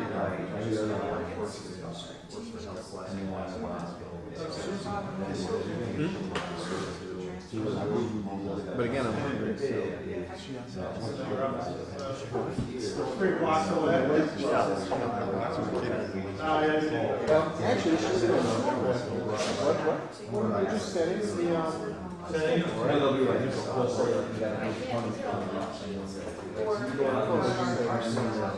the works for me.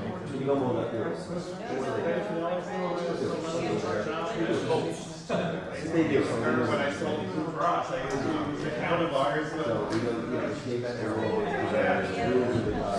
Well, school lunches are very different. I want to find out.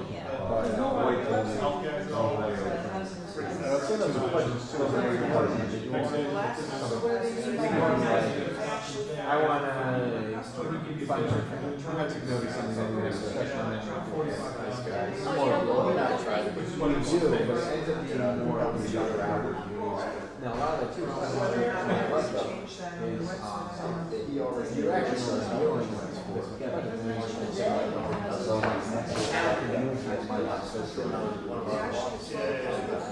we're allowed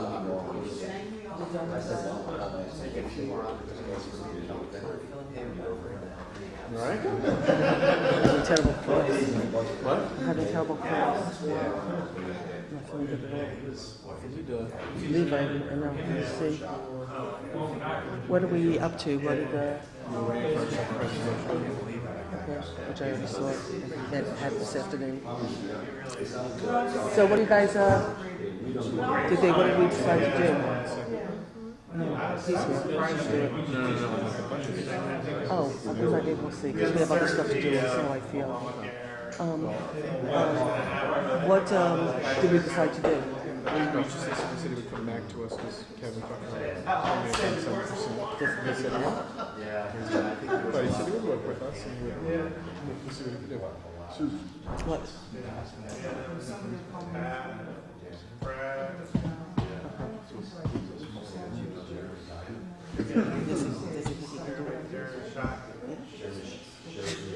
You're really enjoying this, aren't you? Yeah, I'm just, well, you know what? So, since Jeff already knows what you're going to say, because Jeff and I had a meeting this afternoon with Paul, why don't you come up and, Glasses. and just apologize for constantly getting up. I'm not feeling good, but working too hard. That's cool. I have one. You have one? Okay. I think, let me see, did I not bring it? I think I left it in the car. All right. Good evening. Paul Strothanke, Mid-Hudson VIP. I'm the benefits broker that handles your health insurance, or a piece of it, I should say. And again, every year we go out to market to try to see what we can do better, what products are available from other carriers, in addition to what products are available from the carrier you're with, which is currently MVP. So we're going to talk a little bit about the MVP renewal and what we've done to try to keep it at a reasonable rate, which it's unfortunately has climbed to a rate which is a little bit difficult to swallow. So some ideas of how we can reconfigure it to hopefully save you some money. Markets research, we went out to Aetna, CDPHP, Empire, Blue Cross and Blue Shield, of course MVP, Oxford and United. Those carriers, with the exception of MVP, which is incumbent, have declined to quote or have not been able to provide a competitive quote, so that it wouldn't, either they won't do it because they know it won't save you any money, so they're not even going to give you anything, or they're just not interested in writing this type of business. It is a tricky business to write, partially because it is divided between the Empire plan and a alternative program. It's a difficult age, sex demographic, because typically towns and municipalities have older populations, and they really look at charts and figure out what your morbidity rate is, right? Not mortality. The morbidity rate is, and see how what your frequency of illness is going to be, and they're very conservative on a group like yours. So, with that being said, the current arrangement that we have is with MVP and a company called Choice Strategies. Choice Strategies is an HRA, which pays for portions of the plan deductibles that are not paid by MVP, to try to get the MVP package to look like what it used to look like back before we changed it and raised some deductibles and co-payments to try to get the premium. I told Jeff and, I told Jeff and Susan when we went to MVP originally, this might answer Kevin's question that I'm going to get for 7%, is they came to me with a preliminary renewal of 10% increase. They said it wouldn't go no lower, it wouldn't be any lower than 10% increase. And then I presented that to Arlene and to Susan, and then they came back with the actual renewal and said, oh, we made a mistake in how we calculated, and it's a 15% increase. And I said, that's not acceptable. So we took this renewal back to senior management at MVP and said, this has been presented. I needed the numbers because they needed to do their budget, and they did their budget with a 10% assumption, and now you're saying 15, and that won't work. So we did get the renewal reduced by 5% to try to make sure that it was what we told you it was going to be. The first exhibit is the Medicare Gold. We put Medicare Gold in many years ago actually, but we really pushed it a couple of years ago and said to the local retirees, this is really going to be the option that the town is going to pay for. I think that strategy had to come away from a little bit, and is my understanding. But we still are advocating that you continue to offer Medicare Gold to your retirees that live locally.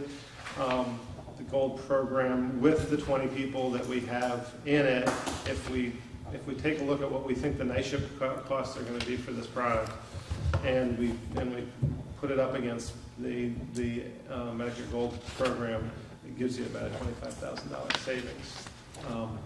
Also, people like that program. I mean, it is a good program, so I think the people that are in it are going to try to stay with it.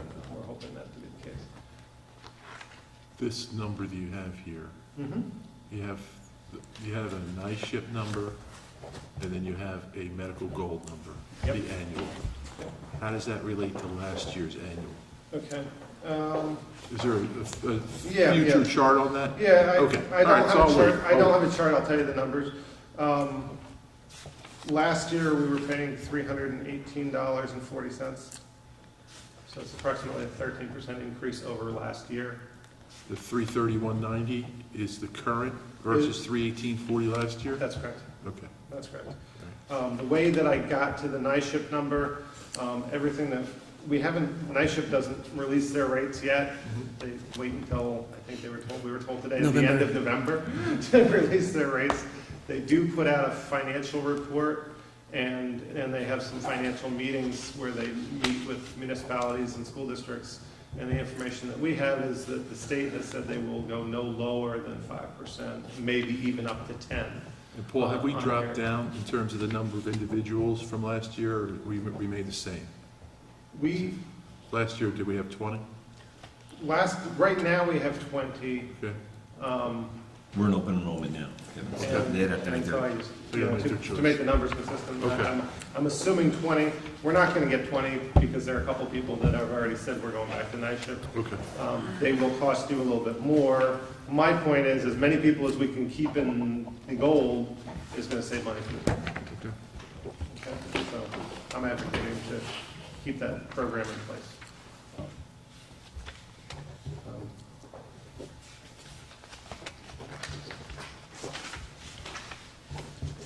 The next exhibit. You found almost 50 readers. The current MVP premium, when we kind of take a look at the MVP and the HRA utilization that we've had so far, we feel that the total premium for the year is going to be about $546,000, which is around a 10% increase. When I put in 5.5% on the current night shift rates, and if I took this MVP population and I stuck them in night shift, in total it would cost you actually $23,000 more to have people in MVP than it would be to have night shift. This is, up until last year, this has never been the case. The alternative program has always been an alternative, but it's always saved the town money to have the alternative in place. So, yeah, it's not, you know, a draconian amount of money, but it is more money than if we put everybody in night shift. What's made MVP more Competitive? competitive? Less competitive. More competitive? More competitive. More Oh, competitive. what has? Yeah. Experience rating, or is that not? No, you're saying in the past? What? Yeah, like they seem to be getting, their rates seem to be getting better. They were pulling up pretty even to night shift last year. Now they've become more competitive to night shift. So why are they getting Less better? competitive. Less competitive. I mean, They're less, what's yeah. making them less competitive? Yeah.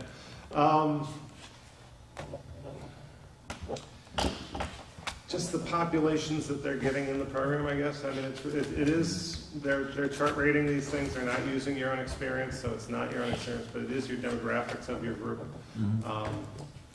More and more, like back in the old days when there were HMOs, and HMOs were next to night shift. Typically, people that only the real young and healthy would go into the HMO, so it was kind of cherry picking the groups out of the night shift plan.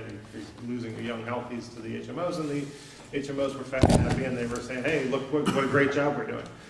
More and more, the HMOs and the EPOs have the entire population now, so they have the whole risk pool.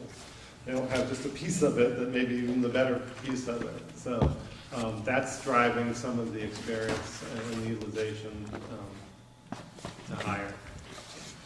How can people afford to pay on their own for a family plan? Yeah. $2,000 a month. Yeah. So to pay Yeah, and $2,000. one of the issues is, and Kevin, I think we're going to address, which we're hopefully going to address this next year. These rates are they're not based on your utilization, but they're based on your demographic, and they're based on your industry. Next year, community rating goes to 100 employees, and you guys are going to be pretty close to that threshold. So if we can see that you're under 100 employees, like Kitty left, she'd be saying, don't hire any more employees.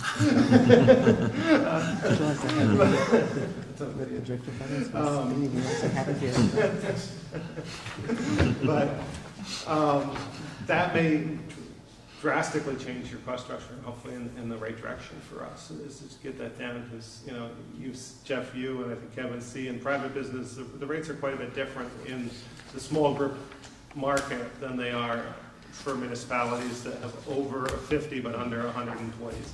And it's just that's a tough spot, and the insurance companies have been very conservative about writing that business. So hopefully next year we have great. What would your, any gut feeling on that? About what type of Yeah. decreases that we're going to see? Yeah, like any, no. That's a tough question. No, I didn't know, and no one's gonna answer that, right? Yeah. I mean, we're still waiting for the 1-1 small group rates to come out. And they can come My out. indication is that like MVP on a small group high deductible plan is probably about 20%, even on the small group side. So that's always, it's a moving target no matter where you look at it. I looked at a couple of different options. One option was to kind of raise some of the deductibles a little bit and try to get the HRA to make up for that difference. And there's a little bit of savings there, but it still doesn't bring it down below Empire. So I don't want to be the guy who says, hey, well, don't offer MVP, just offer Empire. So I have another solution that I think makes some sense, and Jeff and Susan and I talked about it quite a bit. So I'm going to kind of focus on that other than the other solutions. And that's a high deductible option. And if you turn to let's turn to the last page of my presentation. Just give you an idea how this thing works. The idea is that we now have a plan that has a pretty high deductible, $5,000 for an individual, $10,000 for a family. Once those deductibles have been met, the plan pays 100% for the remainder of the calendar year. So now all we're dealing with is managing that deductible. We're not dealing with any expenses, not even prescription drug co-payments. Everything after those deductibles have been met is paid at 100%. In addition, all as per the ACA, we want you to get your kids immunized, get all your shots, immunizations, your annual physical, women to go to an OBGYN up to twice a year. We want that to happen, and we don't want people not to go because they have a deductible. So those costs are covered at 100% prior to deductible.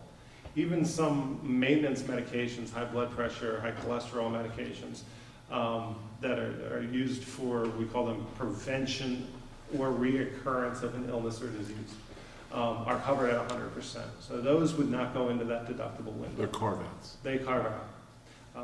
If you're sick, you'd have to pay your deductible first, and then it would be covered after the deductible. Obviously, your employees can't absorb $5,000 per person.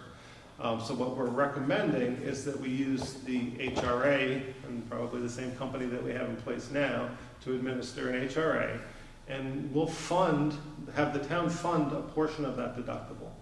And we're even saying fund the front end, so that there's, if the town would pay 75% of the deductible for a individual and 75% of the deductible for family, that would mean that the first $3,750 on an individual would be paid, all of your expenses for the first $3,750 would be paid in full by the town.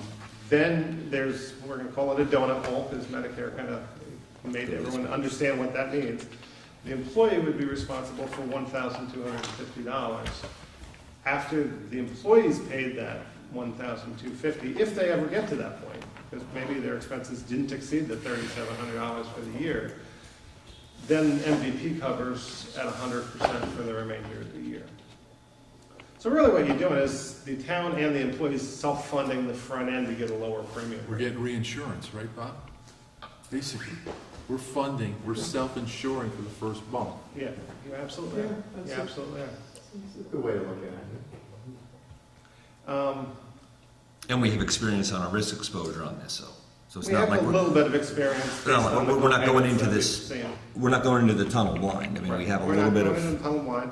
And one of the nice things about this too is that one employee can't kill you.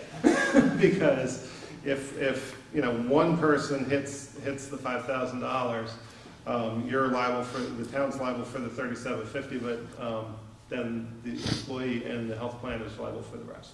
So what benefit is it to our employees to accept their portion of the deductible? What's the... Well, the benefit is that the front end, if you have a family, the first $750 worth of medical expenses is going to be paid in full by the HRA card that they get. So they have a card that has money on it to cover all of those expenses, all your drug cards. There's no co-payments until you get past that portion that the town's paying for. I'm sorry, $3,750, not Yeah. $750. I'm sorry, $750 on a family. Right, on a family, right. $7,500. I'm sorry, $7,500 $7,500. on a family. So Kevin, you're talking about you're not talking about almost $350 a month as an individual. You could spend $350 a month going to doctors, Right. and you are paying nothing. So- You're walking in saying, "Here's my card." When you go to the doctor, there isn't a copay anymore that you would pay. That's right. It's coming out of the $3,750 or the $7,500, whatever may apply. Right. And then you wouldn't have a copay until the $3,750 is exhausted, and then you'd have a gap of $1,250 that you would be responsible for, and then beyond that, it's covered 100%, no copays. That's right. All right, so have we measured what the average, with our HRA plan now, have we measured what the average cost is to the employee on an average basis per year under the current plan? to try to compare that to what cost exposure they have? Yeah, it's a little bit apples and oranges. I mean, we look at the utilization, we've seen, nobody's maxed out on their utilization. Not even the highest utilizers have maxed out on, you know, the caps that the plan has on the HRA side. So we know that. It's a different arrangement because the HRA could be paying co-payment, a portion of the co-payments over and over and over again, where this is really paying the whole cost of the service. So you have two potential savings aspects here. Mm-hmm. One is the overall premium is going to be reduced to the town. Right. And the other one is at the end of the year, there may be money still left that hasn't been expended. That's right. That's correct. And the examples, we have a series of examples here. The one that we used in this rate projection is saying that if your utilization was 50% if half of your population used the 3,750 or the 7,500, Right. that would be $95,000 expenditure to the town. It would, then, when you add the premium and the $95,000 expenditure, it would be $460,000, which would be $62,500 less than if you just dump them into the Empire Plan. And if we look at that saving, the percentage one, where would your guess be? I mean, you think we're gonna get, Yeah, my guess is probably around the 50% mark.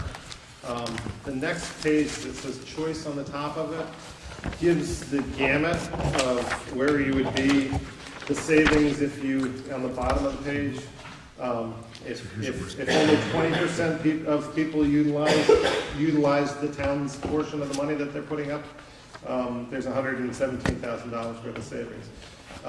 If 100% used, I mean, this would have to be very draconian. If everybody used all of the deductible that was being funded by the town, it's a $7,000 there would be a $30,000 expense to the town above and beyond, what the night shift plan would be.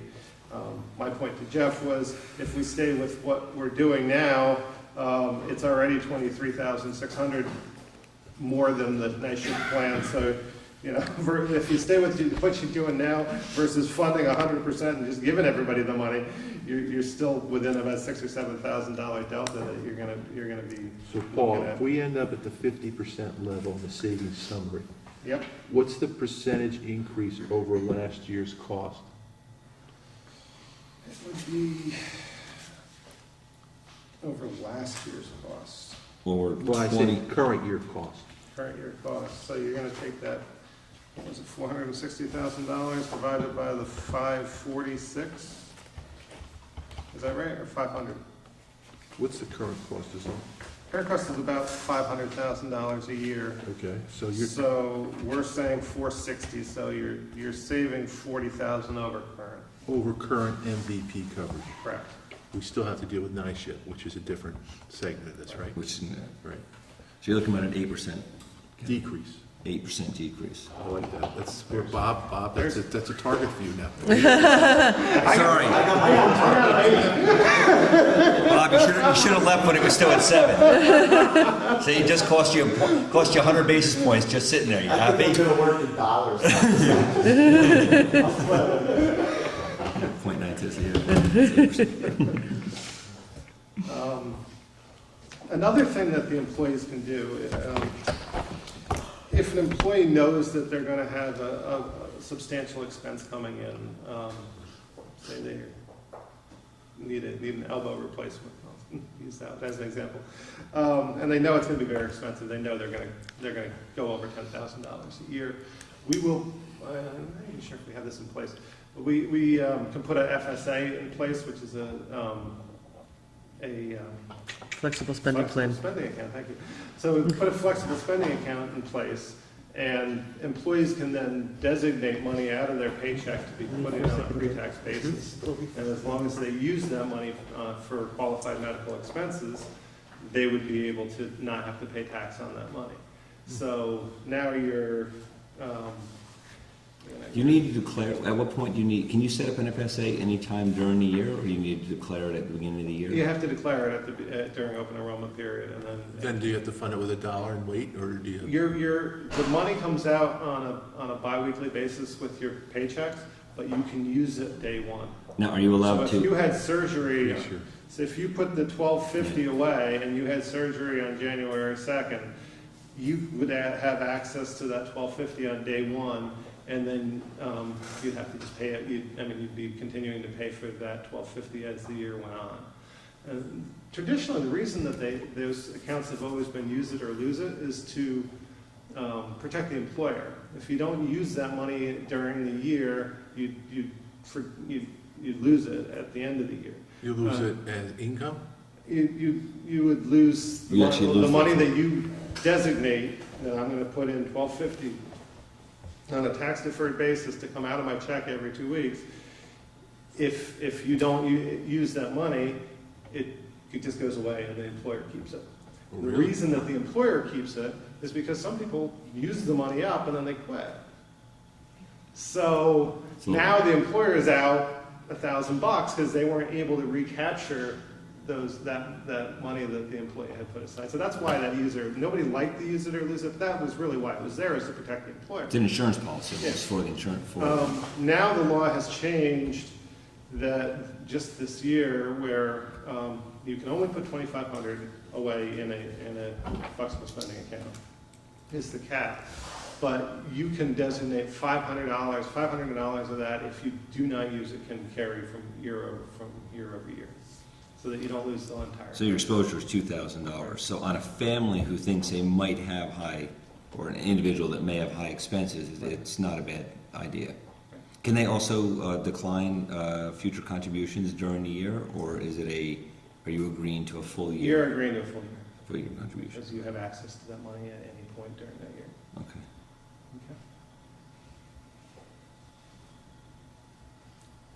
So we're thinking, again, one of the examples I like to use is, I just got a bill from, my son got hit in the eye, and we took him to the doctor. And the doctor, the explanation of benefits came, and it was $289 charged by the provider's office, just to see my kid.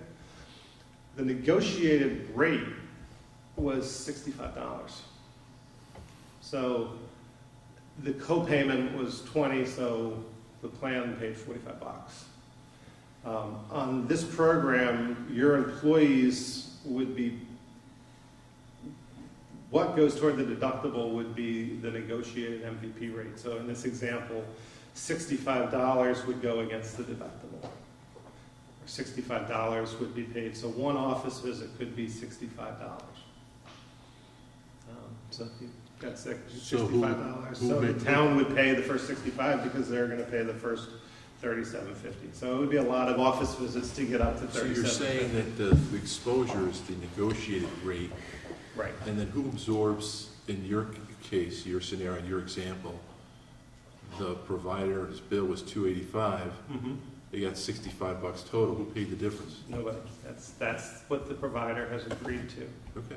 And that's the type of discounts that insurance companies, that's one of the reasons why it's a strange system, because people that have insurance are paying much less So for they're service squeezing, than people that don't have insurance. they squeeze on both sides, Yeah. and that's really amazing. The doctor business is tough these days. Yeah, so is the insured business, being insured, the cost to be insured. Huge expense. So to pay $2,000 a month, you gotta make $3,500 a month just to pay your medical insurance. It's crazy. It's wacky. So anyway, we think this is a good way to have the town take a little more risk, still have the employee, conscious of what their bills are, and really, we call these plans consumer-driven plans because it makes it transparent what these providers are charging, how much of it is going toward their deductible, and, whether or not they can shop around for services, whether they can, question the provider on whether they need an X-ray and an MRI. The whole idea, or if a provider is billing for things that they never did. I mean, I had an example of when I broke my elbow, a provider billed me for setting my arm. And elbows are the types of breaks that you got to move or you lose mobility, and they don't set it, they don't put a cast on it. But my insurance company got a bill for setting an arm, and it was $500-600. Now, if I had a plan like this, I'm pretty motivated to go back to that provider and say, "You didn't set my arm.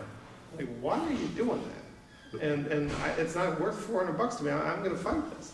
But But when it was $20, you might have just said, "Well, I'm not going to write a letter." you really have to educate the employees, though. You really have to educate them on what to look for, and also, I think most importantly, to know what services are available to them without tapping anything. So their normal annual visits, things. I think it's important for them to know upfront what all that is, Right, so it'll relieve some of the anxiety associated with the 1250.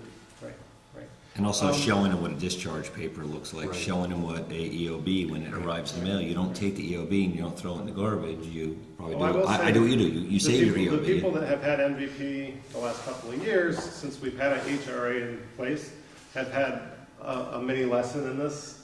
So I think this is a logical next step. If we just threw this at them as a first step, it might be a little cumbersome. We plan to meet with all the employees and explain the program, explain how it works, explain the advantages of it, and then have people choose. You know, same as your retirees will have to choose whether they want night shift or this program.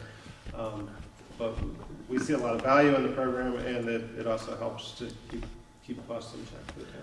But it's important that we move forward from a perspective of, because open enrollment is till, what, the beginning of December? It's the So- end. End of November. End of November, so we basically have, to get started with getting all the employees in, doing the education, letting them understand it, and then let them make a decision. Yeah. Where last time what happened was we did this, we did a great job in terms of saving a lot of money, but it was very last minute, and then there wasn't enough time for the employees to make a decision, and it wreaked a lot of havoc. And so by doing this early, it gives everybody time to sort of implement it. And Jeff and I did speak with Bill Wallens, and Paul spoke with Bill Wallens, just to understand the union situation. And most of the union contracts, it's always comparable insurance. I forget what the actual term was. But, we're not cutting services at all. It's just how people pay. And there still might be some challenges from the union. However, we're on solid legal ground because night shift is another plan. So we offer a different plan. So we're okay. We believe within the union contracts that, we're okay. And so we should be fine to move forward. So we did vet this as soon as Paul got done talking to myself and Jeff. We got Bill Wallens on the phone. The three of us spoke to just make sure we're not overstepping any boundaries and to feel secure in moving forward. And Bill gave us the go-ahead.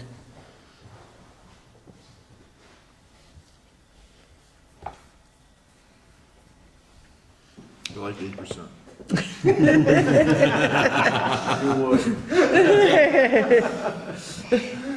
Potentially, it could be more than 8%, though, Kevin. It's gonna, we will, Depends on the utilization. Paul will be back, and he'll tell us on the HRA utilization, and we may find out that it's greater than 8%. We could easily be, and if we can get most of our employees are town residents, they're paying taxes, and, they want to be good consumers too, and this is their dollars as much as it's our It's a dollars. great argument. It really It is. is. It's everyone's dollar. And, I just want to add too, that Paul's actually a resident here too. Paul's driven not only by this, but he's also driven that this is his tax dollars. Right. So, there's a lot of people with skin in the game here. We all do. This is everyone's money here. There's no one's taking this lightly. So I think, Just one other piece I want to understand. You're expecting that the night shift cost will be slightly higher than last year? The examples that I used, I guess, a moving target, we used what we've been told is the lowest the night shift probably will come out is at 5.5%. Higher than last year. Yes, higher than last year. I've heard 5 to 10. There's And really I think- nobody knows. It's And I not think- something that we have access to. And I think Arlene said that also that we increased the budget 10% for medical, so we should be fine in terms of, We don't want to tell anybody that. She meant to say they decreased it 10%. That's what she meant to say. No, I just meant to say, I just want- I just Don't listen wanted- to her, Bob. I just want to make sure that I have It's the enough, coffee I just talking. want to make sure I have enough money in the budget and that we budgeted, okay? And one of the things we want to do is meet with all of the employees, not just the employees that are in MVP now. Because if, people, there were some people that didn't like the previous arrangement and went to Did. night shift, back to night shift. They may like this arrangement better. And so if we explain it well, give people the opportunity to come back, the savings could be higher based on taking more people from the current night shift So they pool. have to really, it would be a good idea for employees to figure out how much they spent out of their pocket last year, Mhm. and then kind of project what they could expect to spend out of their pocket with night shift next year versus MVP. Yeah. You're a They might be young, way ahead. you're a young, healthy highway worker. And- You go to the doctor 3 times a year. You're on night shift. Every time you go to the doctor 3 times, it's cost you $20. You go onto this plan, it doesn't cost you a penny. You already just put $60 in your pocket. I mean, it makes this plan, for someone who does not need to spend an individual does not need to spend $330. They're actually going to save money, substantial money. Right. If you go 6 times a year to the doctor, you're going to save a lot of money by going to this plan. Now, someone with extended health care, we have to talk to them, and that's... But they know what Mm-hmm. you as a Yeah. town know what your Their maximum exposure is exposure is. They know what their maximum Right. exposure is. And we can manage that exposure. But an I mean, there are- individual there- knows... Once you know Right, what I mean, there are a exposure few is. people, that are on MVP who do use the doctor extensively, so we'll have to sit with the person and try to, those Probably cheaper people, under this plan, it might Yeah, be, it we might have be. to, because you're limited Each to... hospital admission is $100, $100, Right. $100. It doesn't stop Mm-hmm. with the current program. Under this program, once you hit a certain dollar amount, then Well, you're... for an individual, it's $12.50. Once you hit $12.50, Right, you're yeah, done you're done. You're done. for the year. So actually, even someone who does have reoccurring health costs that is not covered under the individual And again, reoccurring business, they could save money. The FSA saves you 35% on that because Can you get access to that data for our group? I have access to For the the night data shift data. for the HRA. What are you asking? Can you get the night shift data as well? No, How do we get that? you Can don't. we ask for that? We don't, no, it's Why can't we HIPAA. get that? They won't. Hip- They won't. I don't know, They man. won't give data under 100 lives. They won't. So we can't. But they can't give it on measure- an individual though, can they, even under HIPAA? We can't measure what our employees paid for their services last year. We don't know what that is. No. Just by contacting them, they know what it No, is. no. And actually, it's kind of a neat idea because, by self-funding the front end, we get a little bit of a window in there. And I use that window to negotiate with health insurance companies because I say, hey, I have their HRA data, so I know what their front end Right. is. So their back end can't be so bad because Right. their front end is pretty good. So Especially if you have a front end this size, right? Right. Like a front end this Right. size, you're gonna have a really good snapshot of what they're doing. So we'd have to reconstruct that data from our own employees. you can't ask that information. No, I know, but that's the only way we could get it, right? But we're not allowed legally to get it. Well, So but why let's, don't we write a letter to night shift and tell them we want the dollar value associated with what our employees pay? We don't want individual information. We just want to know what the contribution was that they made to that plan over the year. or I'll ask, Because that'll help you measure Yeah, what they're the gonna say is exposure that is. your plan is not rated based on your own utilization. 'Cause everybody who has night shift has the same rate, so they're gonna say It doesn't matter. that doesn't matter. No, but We're not Paul, gonna guarantee it 'cause it doesn't matter. how well do these 30 employees on this plan represent the other 45 we have outside of this plan? Is it, I don't know if do you think they kind of represent each other, or no? Is it two different? I don't know the answer to that. Is that not a good way to measure it then? Like, can I use this experience to say, okay, here's all my experience, or that's not a very safe way to do it? I don't know, Try to because, reconstruct it. I'm trying to reconstruct it out of, I know what 50% of my group is doing, so do I know what, well, actually, I know what a third of my pool yeah, is but I doing. think but I mean, a good portion of the night, Except for yeah. the different, But the a good- demographics are different. But though. And again, a what- good even if you get that portion of data, night shift is even if probably you the get that police. data, And what so are you it's gonna do with male, it? and they're probably Try to figure out what my physically a little bit exposure more is. fit, you know, and so, Community rating, you're gonna, I mean, this is sort of the max exposure that we're ever really gonna have, because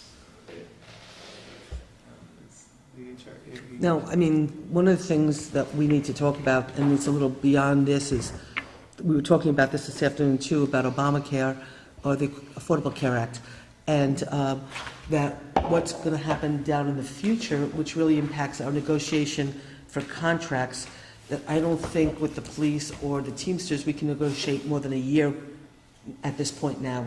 I mean, unfortunately, they missed their boat by not accepting a 6-year, 7-year contract, and the police missed the boat by not negotiating with us earlier. But we're only going to be able to do a 1-year contract at a time, because from what our understanding is, under the new Affordable Care Act, there's going to be anything that's offered above and beyond the Affordable Care Act is going to be taxed. And it's going to be taxed at a pretty high rate, which means, Well, there's dollar thresholds, and if your plan is over a certain dollar threshold, and these are not indexed by state, these are just what the plan costs. So it's in the country, which is a little wacky, but so the sentiment from some of the meetings that Arlene, the governmental meetings that Arlene's been going to, is that the Empire Plan, the NYSHIP plan, is actually going to exceed the cap, and then the Cadillac tax is going to kick in.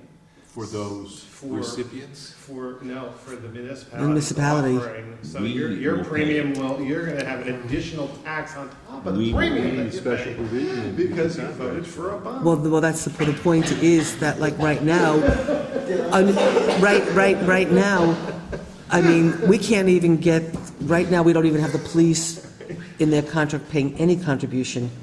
We're committed to a certain type of plan in all our union contracts. When the Affordable Care Act really starts to jump in with this tax over and above, now, because we have a good insurance plan that we offer our employees, but it's embedded in the contract, we're going to be penalized for it. So how do you go forward? And then, of course, with the police, when you have binding arbitration, you know, so pretty much in essence, our hands are tied with contract negotiations for the moment because of insurance, and then where the state goes with the cap and with NYSHIP and with I mean, I think everything, you know, the floodgates are going to open up next year.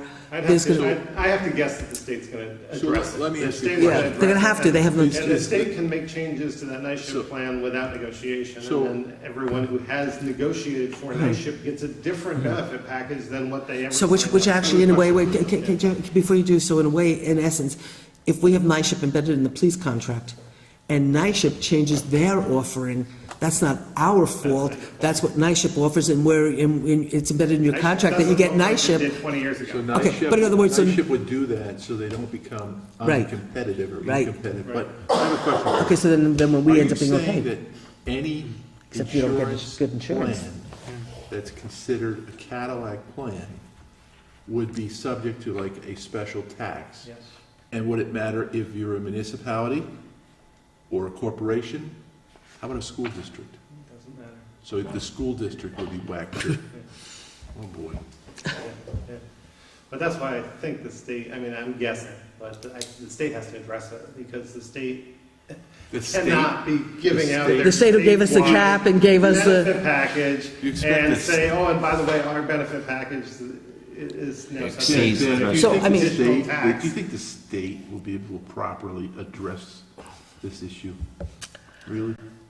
I think that there's been a number of insurance reform legislation that has come out of the state in the last few years. I also happen to work for the chair of the Assembly Insurance Committee, so I know a little bit about it. Okay. I don't know about the That's why I'm specific asking issue. you. I though. don't think we There's a reason should, why I asked you. actually, I don't think that's a discussion we should actually have right now. Yeah.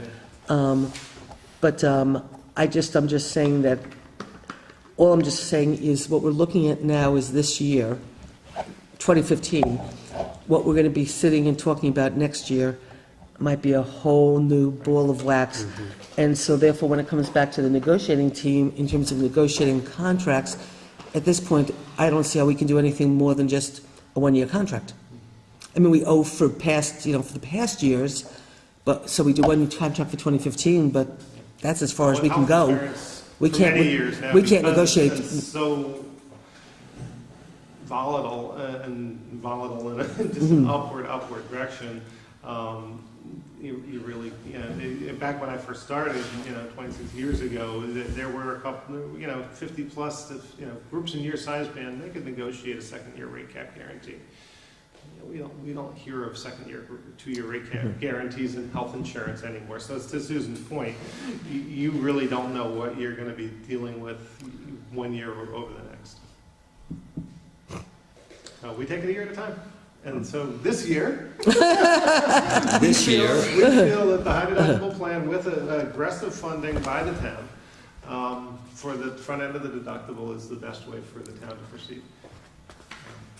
And we'd like to start working on that as soon as possible, maybe tomorrow. So if you guys decide that's what you want to do, then let me know.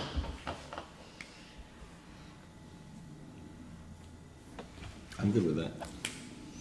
I'm fine with it. So Okay, I don't so- even need to make a motion that. Yeah, make a motion. Make a motion that the town director,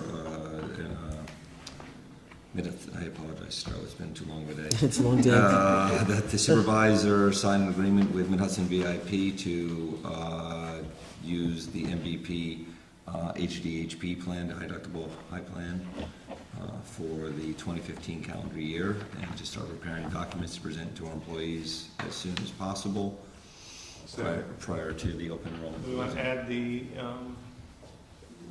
Medicare Gold, renew that as is. I apologize. Yeah, we didn't even go into that, did we? Or did we? We did, you were out of Yeah, I apologize. We Yes, did that. and also to include the Medicare Gold. I apologize.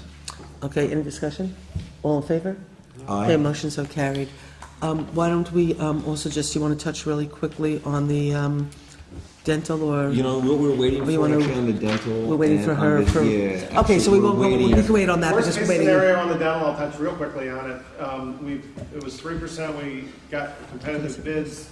Oh, We got excellent. competitive A little bids that warm. were quite a bit less than the current premium. We got current down to zero as of 5 minutes before our 1 o'clock meeting today. I reprinted everything. So the dental will be no more than zero. If we look at it at a different carrier, it could be better, but we want to analyze the dental networks and make sure that they're compatible before we even recommend that. And just so you know, Kevin, you remember we changed dental carriers, had a lot of feedback from our employees, both current and retired, that they were not satisfied, and we returned it back to the original one, and everyone appeared to be satisfied, so. We just want to double check before We we want make to see any. who the other plan would possibly. I mean, there is a So- savings of $6,000, so we're not taking it lightly, but we really just need to review the dentist and all that. Drive to- the savings as we can. Yeah, And thank you. So Paul, you and Rose, thank you very much. Yeah, You really, have very much. Made Kevin very happy. You saved him at and if you make least- Kevin happy, you make How us much happy. percent was that? 8%. What was that? That's fun, so thank you But for the let's, savings. We in appreciate it. fairness to Bob Bob Stubbs. saved us a huge amount. Bob Bob saved knows us that. from where Bob was Bob last knows year who to he this is. year. He already saved us. Bob, we're just trying to make Bob Okay? feel bad for So staying Bob, here. so Bob, how much did you save us from what we had last year to, what was 126 to 118? 10%. Bob, I already said 10%. you know we're kidding, Okay. right? But I'm very serious. I'm very serious. Bob, but Paul, thank you very We much. love you both. I'm gonna make the call. Good. These are I very- think you'll get some I'll make the call. headway. Thank you, Bob. These are also very, very, very large part of our budget, obviously. And health insurance is not going down, so everything you guys can save us, Thank you. we thank you. Thank you Another tremendously. meeting next week, right? Don't Yep, disappoint next us. Thursday. Don't disappoint us. Or if you want to get a hold of Susan prior to that, that's fine. Yeah, well, yeah, that's easy. Thanks so much. Thanks, Stroh. Thanks, Tay. Thanks, Paul. Thank you, Stroh. Okay. You staying, Bob, or you leaving? He's done. No, I think I'll go now. Okay. Well, Bob, if you just want to get those numbers to Susan. Okay, yeah. That would be fine. We don't need you to come back. Okay. on. Pleasure. All right, have a good Bob, thank you very much again. We Thanks, appreciate Stevie. it. Okay, so we're going to do an update on the town hall move, and So before we do the update on the town hall move, I can now formally make the announcement that we will be getting $50,000 from Senator Bonasek to help offset the cost of this move. And we cannot thank the senator enough, because this money will really go a long way in this move. So the paperwork is, and you know what? It's pretty amazing. Ask and you shall receive. We had gotten a letter from Senator Bonasek talking about capital funding, something like that. So I had written a letter requesting money to do a study for a town hall EOC. They called me and said, Susan, we're giving you the money. They said, but we don't want you to use it for a study. We want you to use it for bricks and mortar. Well, by the time I had written asking for the money and them calling, we decided to move town hall up to Clearwater. So when I got the call and they said, Susan, you're getting the money, but we want you to use it on bricks and mortar, I said, not a problem. I said, believe it or not, I said, we have a lot of bricks and mortar to spend the money on. So I did get the call from the senator himself. He called like 4 times to get a hold of me. He finally got a hold of me yesterday. We were able to talk, and he said, Susan, the paperwork is on the way. Everything's approved. You're getting the money. And I said, it couldn't have come at a better time. So thank you, Senator Bonasek, for helping us to offset an extraordinary cost to this community. It's phenomenal. Could you do me a favor? Call and ask for more? I already was did. gonna say, I already did ask for more, and I was already promised that next year we should hopefully be getting more money. Would you have Carol or somebody draft a letter for all of us to sign? Yeah, no, I'll definitely do that, absolutely. Where's the grant money from? The grant money is from the Senate. The Senate gets money for capital, It's a capital grant, is what it was. it's capital grants that the Senate gets money for. I don't know if the Do we know Assembly, if that is something that's going to be handed down excuse me? quickly? I mean, the reason why I say that is because I know that there are a number of municipalities who, I'm not trying to rain on anyone's parade or anything. I was just wondering if the senator had the feeling that we would get this money relatively soon, is what I'm just trying to get at. I think so. I think we have to, I think the money's already allocated, and I think that it's just that we have to incur the cost and then we get reimbursed. So that'll be pretty easy, because the day they deliver the modulars and we authorize the first payment, the bill's going to go directly to the senator's office. All right, that's good. So, I don't know if there's money available through the Assembly, and if you want us to do a formal request to the Assembly. I did get a letter from the senator, which is what made me then write the letter back asking for money. We've never gotten a letter from the Assembly saying that they have a fund, so I don't know if they do or don't. But we certainly could use all the money we could get.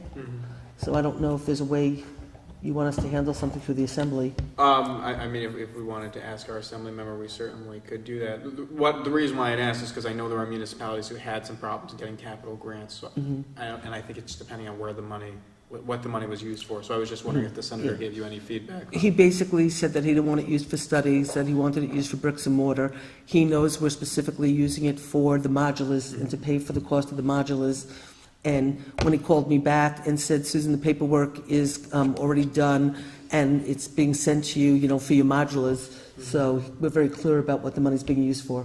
Okay. So So couldn't come at a better time. Could not come at a better what do we time. have next? So Stacy's going to do an update. Update. Okay, update. Received a call this afternoon from Time Warner Cable. One day next week, I'll coordinate it with Chuck. We'll be moving public access. So now, I can't promise Thursday night's meeting, but the following week, we'll be all set up. And live. And live. We have 2 storage units that have arrived at Highway. 2 storage units that we got for free? Yes. Have arrived at Highway. On Tuesday, we have the big walkthrough. Actually, and Chris, can you have the ability to move those? Could you move one of them? No, or could you actually move one of them back to town hall to load it here and move it loaded, or? 40-foot. Oh, you don't, Containers. never mind. I don't think enough. No, I didn't go out and look at them. I didn't know if I knew they were delivered, I would have gone out and looked at them. Okay, never mind. There's always tomorrow. I will go look at them tomorrow, I actually will. On Tuesday, we had a big walkthrough. Do you want to give Stacy your microphone?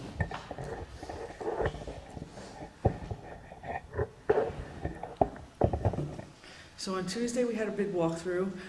We ended up with 3 contractors present. It went well on Friday, last Friday. The employees of Town Hall worked extremely hard. We went through everything in storage. We identified what could be shredded pursuant to records retention, what needed to be kept. We also went through the junk, okay, disposed of the junk. Revolutionary War stuff, or? Well, let me tell you that we found files back from 1953. So, because the whole thing is that we don't want to pay and clean, okay, files that Serve no purpose. can be destroyed, okay? So everybody worked very, very hard last In a Friday. really not really a wonderful condition. Everybody really went above and beyond. But it got done. It got done. So the big walkthrough went very well. There was some discussion of when to do this, how to schedule it. I received a call from Doug this evening because he said, you know, they had any questions to give him a call because it's prevailing wage. Okay, the overtime rates are very, very high, so they're going to give us an alternate to do it Saturday, Sunday, moving forward, or to do it just Monday through Friday, regular hours. The idea was we did not want to close town hall for any extended period of time to get things cleaned and moved. So the idea was to start working on Saturday, or Saturday, Sunday. By Monday, we're into the clerk's office, at least into the clerk's office already, okay? So you've got the building department, the assessors, cleaned and moved. By Monday, you're into the clerk. Okay, at the end of Tuesday, you're into payroll, because it's payroll week. Got to do payroll, everybody's got to get paid. Follow me so far? Okay. So we're getting an alternate bid to not do overtime. Which is Saturday and Sunday. Right. Okay. Because it's $90 and change per hour on Saturday and $120 and change per hour on Sunday. So we'll get the bid packages. We'll get the bid packages on Monday. We'll have time to review them and we'll bring them. And Thursday. we're looking for some kind of action on the 23rd. You sure we have to pay prevailing wage on this? Have you confirmed that with anybody? We have to pay prevailing wage. Have you confirmed it with like Joe Moriello or anybody? Let's do, huh? Joe. I just want to confirm. I mean, this would be the controller's office. Let's just confirm that with somebody, that on this particular kind of work, this remediation, that we would have to pay prevailing wage. I just want confirmation of that. Okay. We would do that to the controllers. You can try first the controller. Huh? You can try the controller first. You have you have Jerry Bukowski's name and number? No, but I can get it. Okay. I mean, Jerry is Carol. I mean, I have his number in my office in the top drawer. But Jerry Bukowski is out of the Newburgh office for the controller's office, and you could start with him, and then there might be, there's other people Carol's been talking to for the controller's office relative to the cap, but I would probably start with Jerry. Okay. All right, I'll do that for you. And we should have the first 3 units arriving tomorrow. Great. Which is actually ahead of schedule, isn't it? Yeah, we're Yes. supposed to They start were on supposed to Monday, be so yeah, it's installed. great. Start on Monday. It's great, because honestly, Ahead of schedule, under budget. This is going great so far. Not with plastic. what's Chris, it? do you have anything you want to add? Thank you, Steve. It'll be good to get into a healthy building, because It's getting tougher and tougher, I think, because of all the disturbances and stuff in the building. I think it's just getting harder to spend more time, to spend any length of time in the building. So it'll be really nice to, and then also to be able to just go to work and work all day and not be so.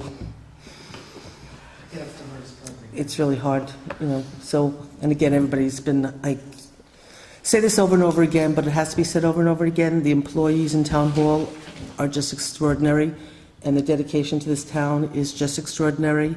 And they're just going over and above in terms of everything that they're doing, trying to keep work going, trying to be there for the town, and not complaining. Not one person is complaining.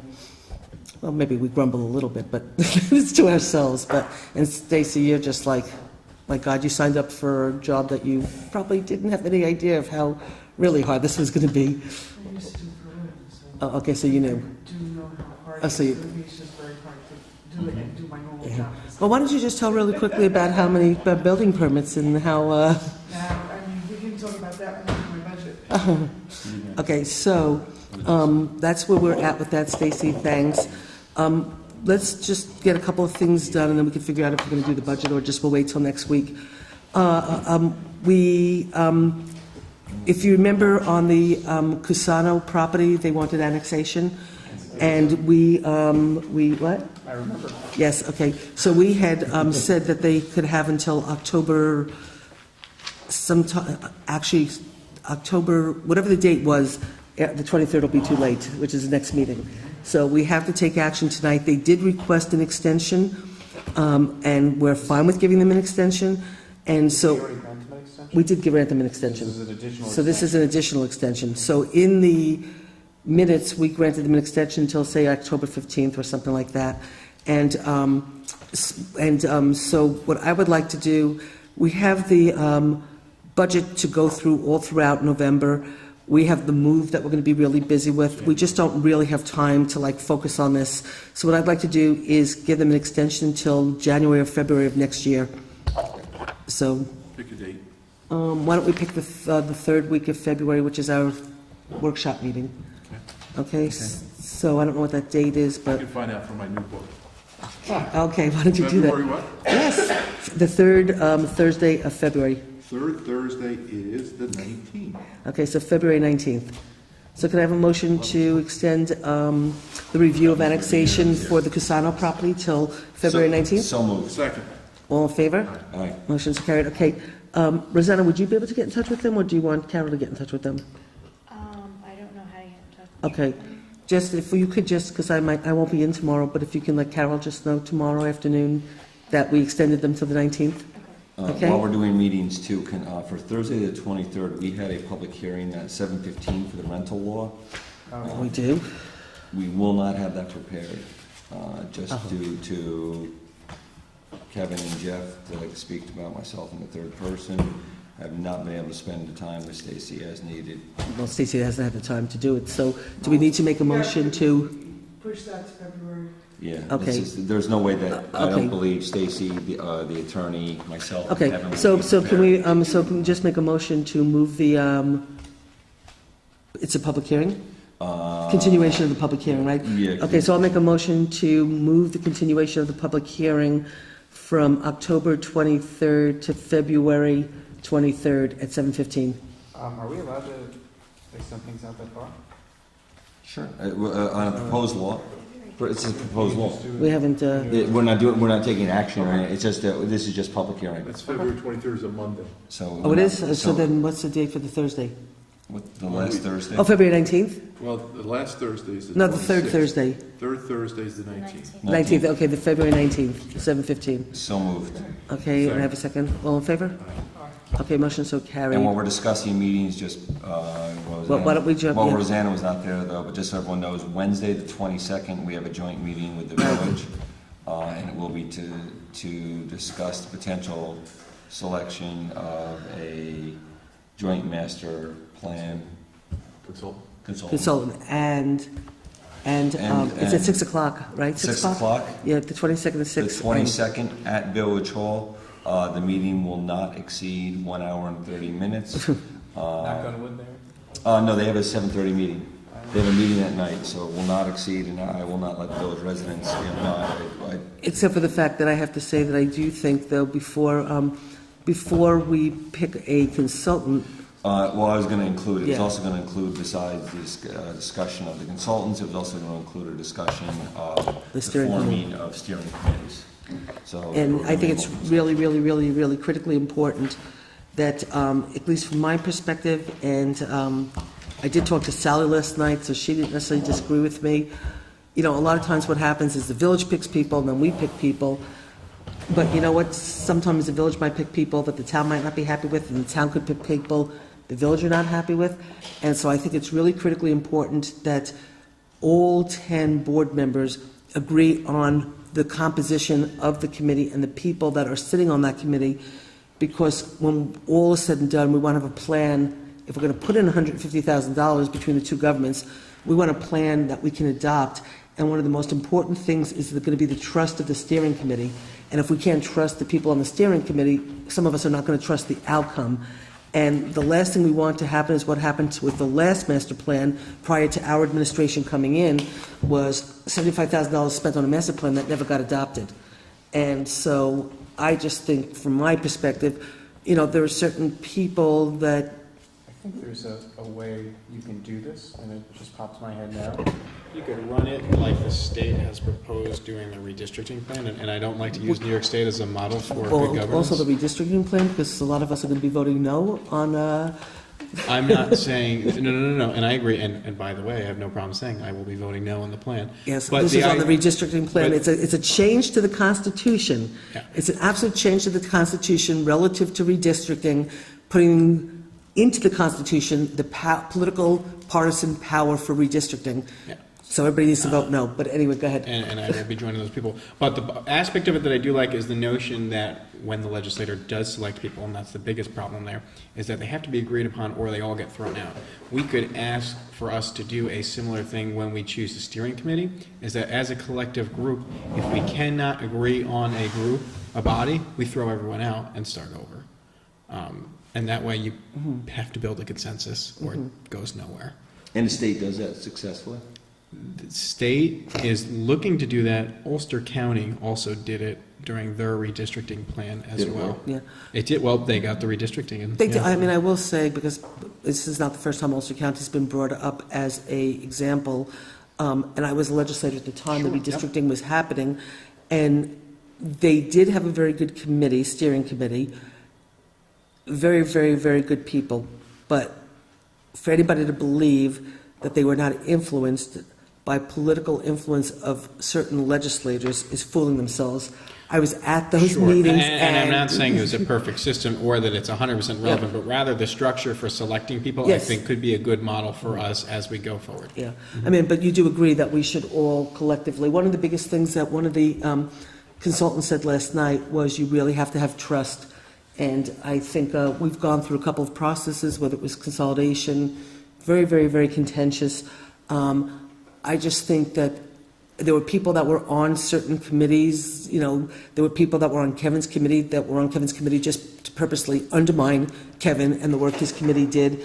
And so I just don't want to see us, you know, putting $150,000 into a project with a steering committee that there are people on it that will make some of us feel uncomfortable. And so I just feel that we really need to Yeah, find and I a, think we can take those proactive steps, but I also want to caution us against creating those like self-fulfilling prophecies too. That if we come at it with a positive aspect, knowing that it could go south as well, but trying to see it half full.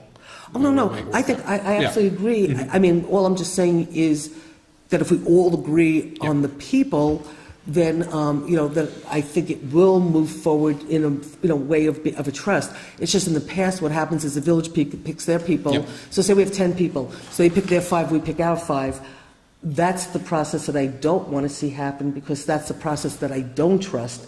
So I want to have a process that I feel comfortable committing this kind of money, that I'm not going to have doubts about the people that the village picked, and believe that the people that the village picked have the same concerns for the town outside the village. Yep. Simultaneously, there are town outside the village people who might have there's a lot of people in the town outside the village who don't believe we should be paying for the services that we pay for because they don't use the services town outside the village. Do you want to put somebody like that on the committee? No, not necessarily.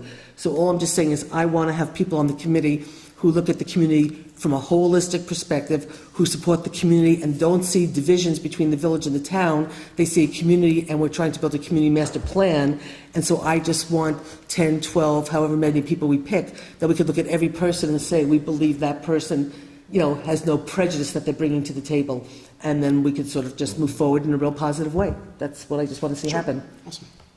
So, anyway, so yes, next, and then it's 6 o'clock next Wednesday, but then there's actually, do you know what time that the League of Women Voters is doing a, Oh, I don't even know the that. League of Women Voters is on Wednesday, is actually doing Is a on the debate propositions? on the proposition of the, And I think half our board already established our thoughts on one of them. yes, well, I know how, well, actually, what are the propositions beside the, There is the proposition on that.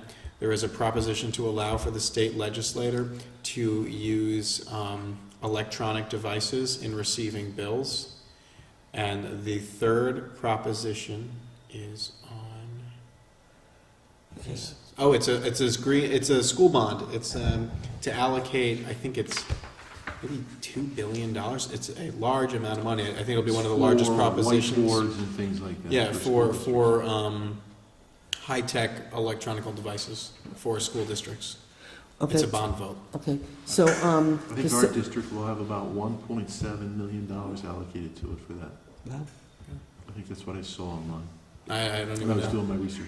The Center for Research, Regional Education, and Outreach, CREO, at SUNY Paltz, in conjunction with the League of Women Voters of Mid-Hudson, will sponsor a debate on revising the redistrict process known as Proposal 1 on Wednesday, October 22nd at 7 p.m. at Dale Hall in New Paltz.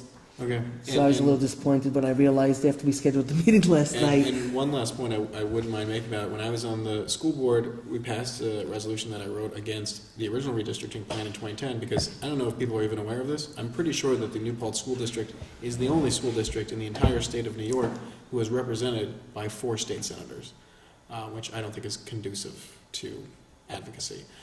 So I wouldn't be opposed to, if we wanted to pass a resolution about it at some point, if we want to talk about it later. Well, if we do it, we'd have to do it next Thursday because the vote is November Yep. 4th. Do you want to draft something up? I will happily draft So something. Okay. send a little email out explaining the position. Mm-hmm. Good. Yep. Okay. So we have that meeting. So anyway, as long as we still have calendars out, we actually tonight have to schedule the public hearing in terms of, I know we haven't gone through, I mean, you guys are pretty familiar with what the budget is in of itself. We've talked about it. So I don't think there's going to be major changes between now and then, but regardless, First week in November, we got to schedule. we have to, by the 20th is the last time we could schedule it because in terms No, of. the public hearing? No, public hearing is the first week in November. No, I know that, but I'm just saying I have on the calendar when we were working backwards, that we had to schedule it, by the 20th so you could do the proper notice and everything. So, Oh, yes. right, Okay. so in order to do the proper notice, we had to schedule it on the 20th, our next meeting's the 23rd. By the 20th. So I want to, right, exactly, so we have to schedule it tonight. Yes. I brought my little calendar to make sure we stayed on track. So we have to have the public hearing after the first Tuesday, after the election on November 4th. We have to have the public hearing by the 6th. So we can have the public hearing on the 3rd. We don't want to have it on election eve, so we can have it on the 3rd, the 5th, or on the 6th. Well, we had talked about not booking the 6th Right. because there's a party that's booked here and it has been for months. All right, that's right. So we said the 3rd or the 5th. So if everybody's willing to do the public hearing on Monday, the 3rd, I think I'd like to schedule for then. Okay? Instead of the police commission or? All right, we had the police commission meeting, so that's when we talked about maybe doing the public hearing after the commission meeting, or no? I think we talked about doing it on the 5th and Okay. moving ENCB to maybe one of the smaller ones. Okay. I'm not- Okay, But either Monday or Wednesday. okay, and I forgot Monday, we do have the police Let's do it police Wednesday commission. then. November 5th? Okay, so, What time? 7:30. or what we could also do is do it on the 3rd and then have the police commission meeting scheduled. We could push it back till later. Let's do it a different day. Okay, do so we'll do it the 5th. Okay, so we need it on the 5th. You want to schedule November 5th at 7 o'clock You want to 7?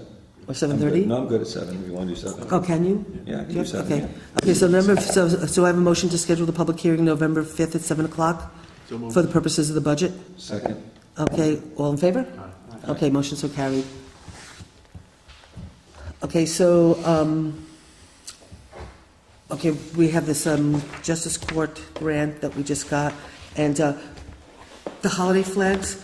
Yeah, what But basically, CIT does holiday decorations, and I guess they ordered last year, but they never got a chance to hang them, holiday flags that look like this, That's nice.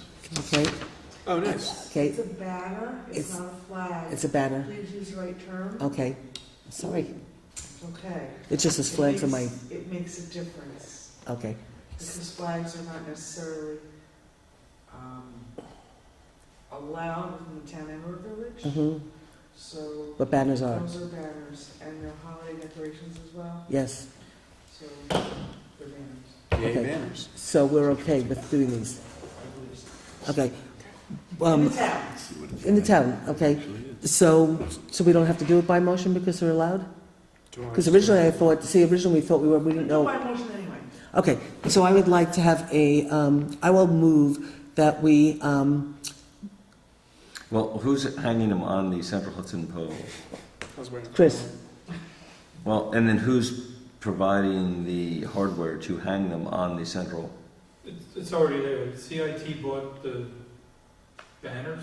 Mm-hmm. yes. bought Well, the poles. town bought the banners for CIT. Yeah, they bought the banners and the poles, so they'll fit into the regular hardware that doesn't come off the telephone poles for the American flags that are up now. So how much labor, what's your expense on this, Chris? A couple hours. Okay. It beautifies. the I know, I'm a big fan. Yeah. I want to get lighting back. No, I'm all for it. So I'm Okay. sure we have everything in Just place. have So. to have to know who's gonna fill out the permit. I think we do. I think I usually fill out the permit once we have That permission. That has to be done. I mean, are you allowed to do, can you fill out the permit, or do I have to? What? Never done it. I know. Okay, usually I think Carol calls up Central Hudson, we get the permit, I sign the permit. So just, I'd like a motion to authorize, let it make a motion to authorize the supervisor to, I'd like to make a motion to authorize the supervisor to fill out a permit.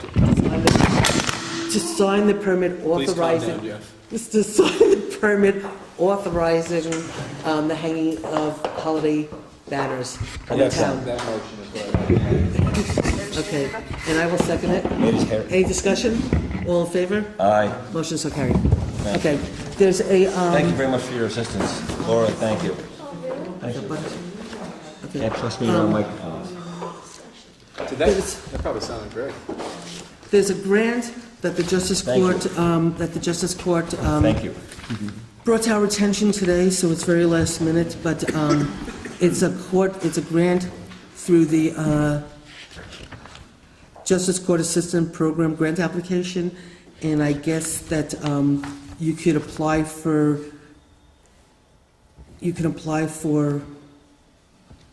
the robes for the judges, the chairs, a number of different things, and they actually had put a number of things into the budget, and they might be able to get it through the grant. So they're putting in a grant for a number of, I know the justice robes, I think some chairs, judicial robe, security, a walk-through metal Seals thing, of justice. courtroom judicial robes, video surveillance, and a standalone copy office equipment.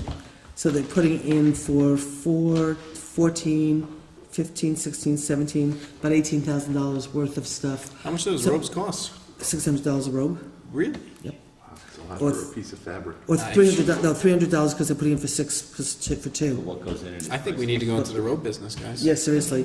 So anyway, the great thing is if we get this grant, it takes some money out of the budget because some of the stuff is in the budget. So moved.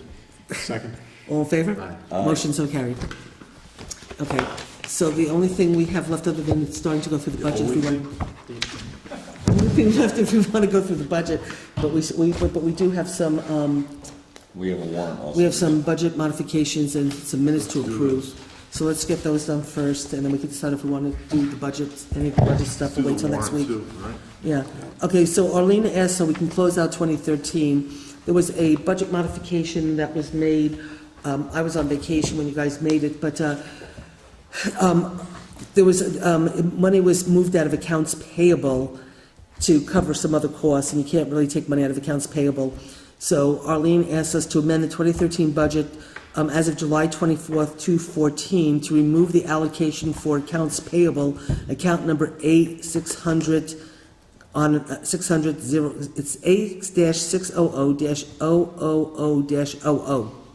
The correct entry is as follows, and there's a bunch of lines decreased and a bunch of lines increased, and then that would be the old entry and then the new entry. So instead of going through each one, can I just ask for a motion to move it as, So moved. and a second? Second. All in favor? Aye. Okay, so, couldn't you, Rosanna? Oh, I have it. You have it, okay. Yep. So give me that so I have it for the record. Okay. Then Jim Tinger has to allocate a bus trip money received towards Six Flags trip in September. So this is revenue that's coming in, and so it's increased the A980-2003 youth bus trip to $1,258, and then increased the A522-7310.4 youth contractual to $1,258.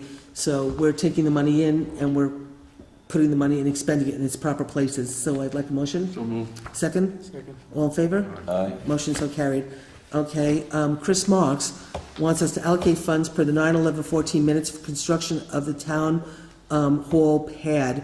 So it's increasing, and we already actually approved this, we're just putting it into the right lines. So we're increasing the A1620.401 building contractual move of town hall, which we're tracking all the costs, for $5,000, and we're going to decrease A1990.4 contingency by $5,000. So moved.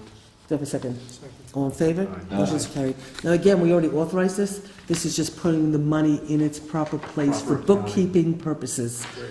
Okay? Another bookkeeping thing we were asked to do, to account for the revenue received from the Newport School District for the expenses incurred for the crossing guard for the second quarter.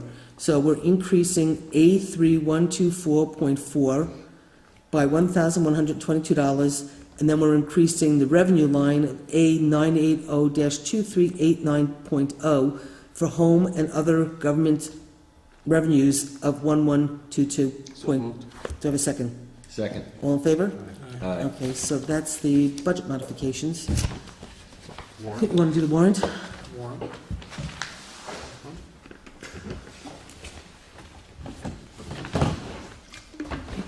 Who's moving it?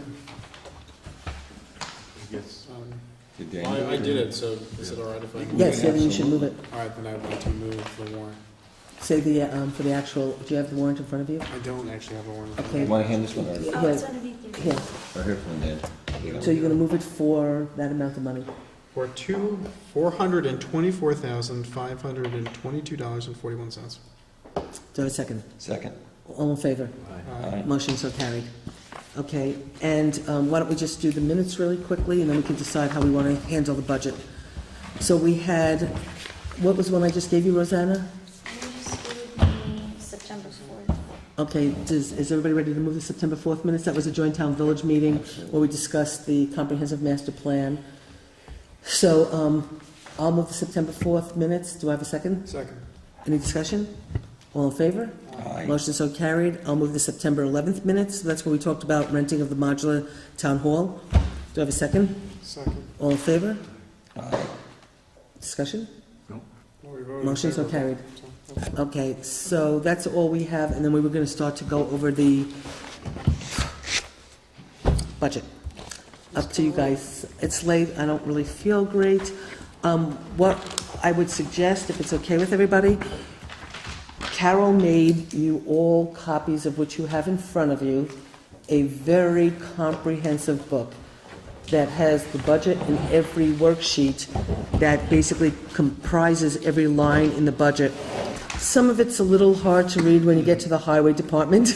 I worked all day today and I cleaned that up.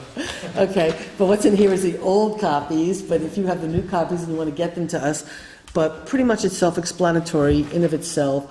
So why, if you guys between now and next Thursday can look through the worksheets, then what we could do is next Thursday, we can sort of try to go through, which we should do before the public hearing, is, somewhat go through the lines and whatever, but if you look through it, you'll then, you can call me during the week next week and ask me about any questions that you might have, and, Can we start next Thursday's meeting at 6 o'clock then? Is anyone We ready? sure. I think it's a great idea. That's a good Or idea. even 5:30 or 6, does anyone have? That's great. I could make it at 5:30. Okay, can everybody make it at 5:30? Do you want to do 5:30? Okay, so then Can let's we- start next Thursday at 5:30. And it will be a budget workshop discussion Right. from 5:30 till 7:30. And And if we need to continue through 7:30 meeting, I haven't seen the agenda yet. There's not that, I don't think there's that much, I don't think there's that much. There were some things I did put off from tonight, but I still don't think there's really all that much. So, we'll have more updates from Stacy, I'm sure, because we'll really start getting into the actual move. Well, yeah, no, we'll be set by then. Yeah. we're But I going to mean, continue to meet here, or are we meeting at the modulars? No, the modules won't be up and ready. When they're first getting delivered, then they have to be put together like a Lego set. Okay. And then they have to be winterized, and then the water, sewer, and electricity have to all be hooked up. Then we actually have to start moving everybody. And We have to hook up the data, we have to hook up the It's gonna take phones. So we hopefully will be in there by the middle of November, if not earlier. But regardless, all of our meetings are going to continue here because we have a small conference room for internal meetings, at our trailer town hall. But, Can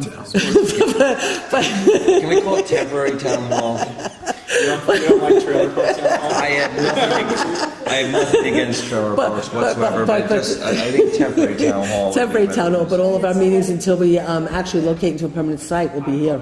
We can dedicate the temporary town hall, too. To a permanent town hall? After someone. What? No, I want to name it after someone. Okay, anyway, all our meetings are going to be here. They're going to continue to be here. Also, regarding the budget, Kitty brought it up, and I am personally interested in it as well. Is there a way that we can make it a searchable document online? First, what I would like to just say is first, let me just point out that the town website for a very, very, very long time was really horrific, was unusable, was really pretty much not even whatever. Not existent, And I okay. used to scream about not getting that online. That was one of my yelling points. Okay, fortunately. so the website was horrific. One of the things we did last year, I think maybe it was last year or the year before, it was actually the second year I was in office, we actually got a usable, user-friendly, absolutely incredible website that is phenomenal. I do know that Carol has called and talked to the county. The county has an IT department that does it all. She did call up to our web people, so I do think she's talking to them to understand how we can do it. So, And we'll get it both as searchable, and we're also looking to also do the same as everyone does, is be able to download it into an Excel format. so I mean, It is in the works, it's just a little more. it is in the I works. was hoping it was simpler too. Yeah. I was It's just hoping it- more work. I was That's hoping it exactly was right. much That's Simpler right. also, because. So again, it is being worked on. It's not as easy as it sounds, but I do really feel that it's important to acknowledge the fact that at least we have a website that's working. It might not be searchable, but at least we have a website that's working, and believe me, the condition of the website prior to us to making this change was horrific. No, I'm just happy to know Yeah. that we have looked into it. Yeah, and some of yeah, no, it's being worked on. It's definitely being worked on. When people do request things, we do get on them right away. We might not report back every single second, but when people send requests to us, we do, take them seriously and try to proceed. So actually, before we close, Laura, you did come, and I think, did you want to talk to us about we had actually put off, we did not put on the agenda, I realized when Laura walked in, but she had, we did have on the agenda, if you remember correctly, not the skid steer, the rates for The scale. and stuff, and so we wanted to wait to talk to you because Jeff didn't want to do a half ticket. So I just don't know while you're here. And changing all those, make them simpler, and then have a minimum rate, you and I talked about that, too. So I don't know if you still, I know you're here, and I don't know if you came for a specific reason, but, Tricia, we're here, so I don't know if you want to just work on it and make Jeff and you, the two of you can figure something out, and you can bring us something next week?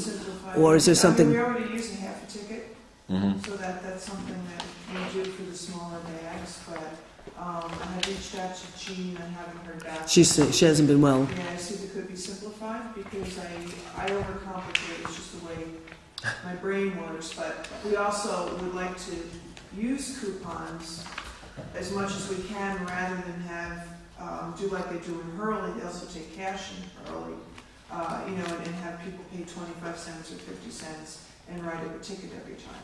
So we were hoping to still incorporate coupons into the system. So I don't know if there's a way to simplify it.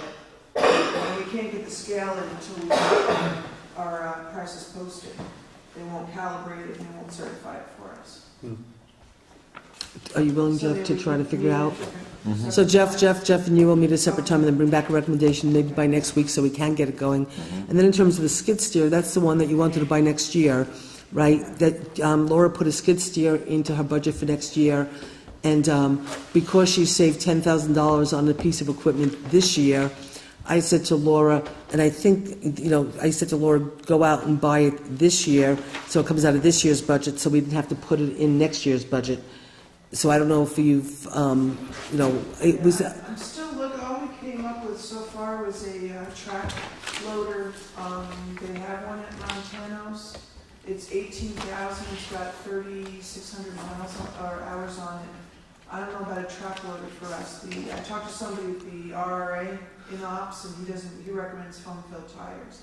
So I guess I could talk to Chris a little bit more about it too. okay, so, We're not really finding anything at the $20,000 range. So, well, I guess I'll keep looking. Plus, the other question was, if we did decide to pick up that one that's 18, wouldn't we still have to go out to bid? how does it work when we end up buying something used? Well, use is difficult. You can go out, you have everything out to, you put it out to bid, put it out for a used machine and see what comes back. I mean, because it's over the $10,000 Yeah. So threshold. you're gonna have to Prior give it, it's more than three verbal Yeah. for that kind of money, so, and just specify the hours. Either you get responses, or, Like a not to exceed. not to exceed, I'll say, 200 hours. Okay. And then if, your dealers, if they don't have it, then they're just excluded from that. You might find someone who does have it, or has to look through inventory. But you don't have to go through a formal bid, you can do a verbal. Not for 10,000, you should go through a formal. Formal. Okay, so you'll work on whatever we have to do. Okay, so, Make sure your specs, it's very important. is there anything else that anybody wants to talk about? Or can I have a motion to adjourn? So moved. Second? All in favor? Aye. Motion so carried.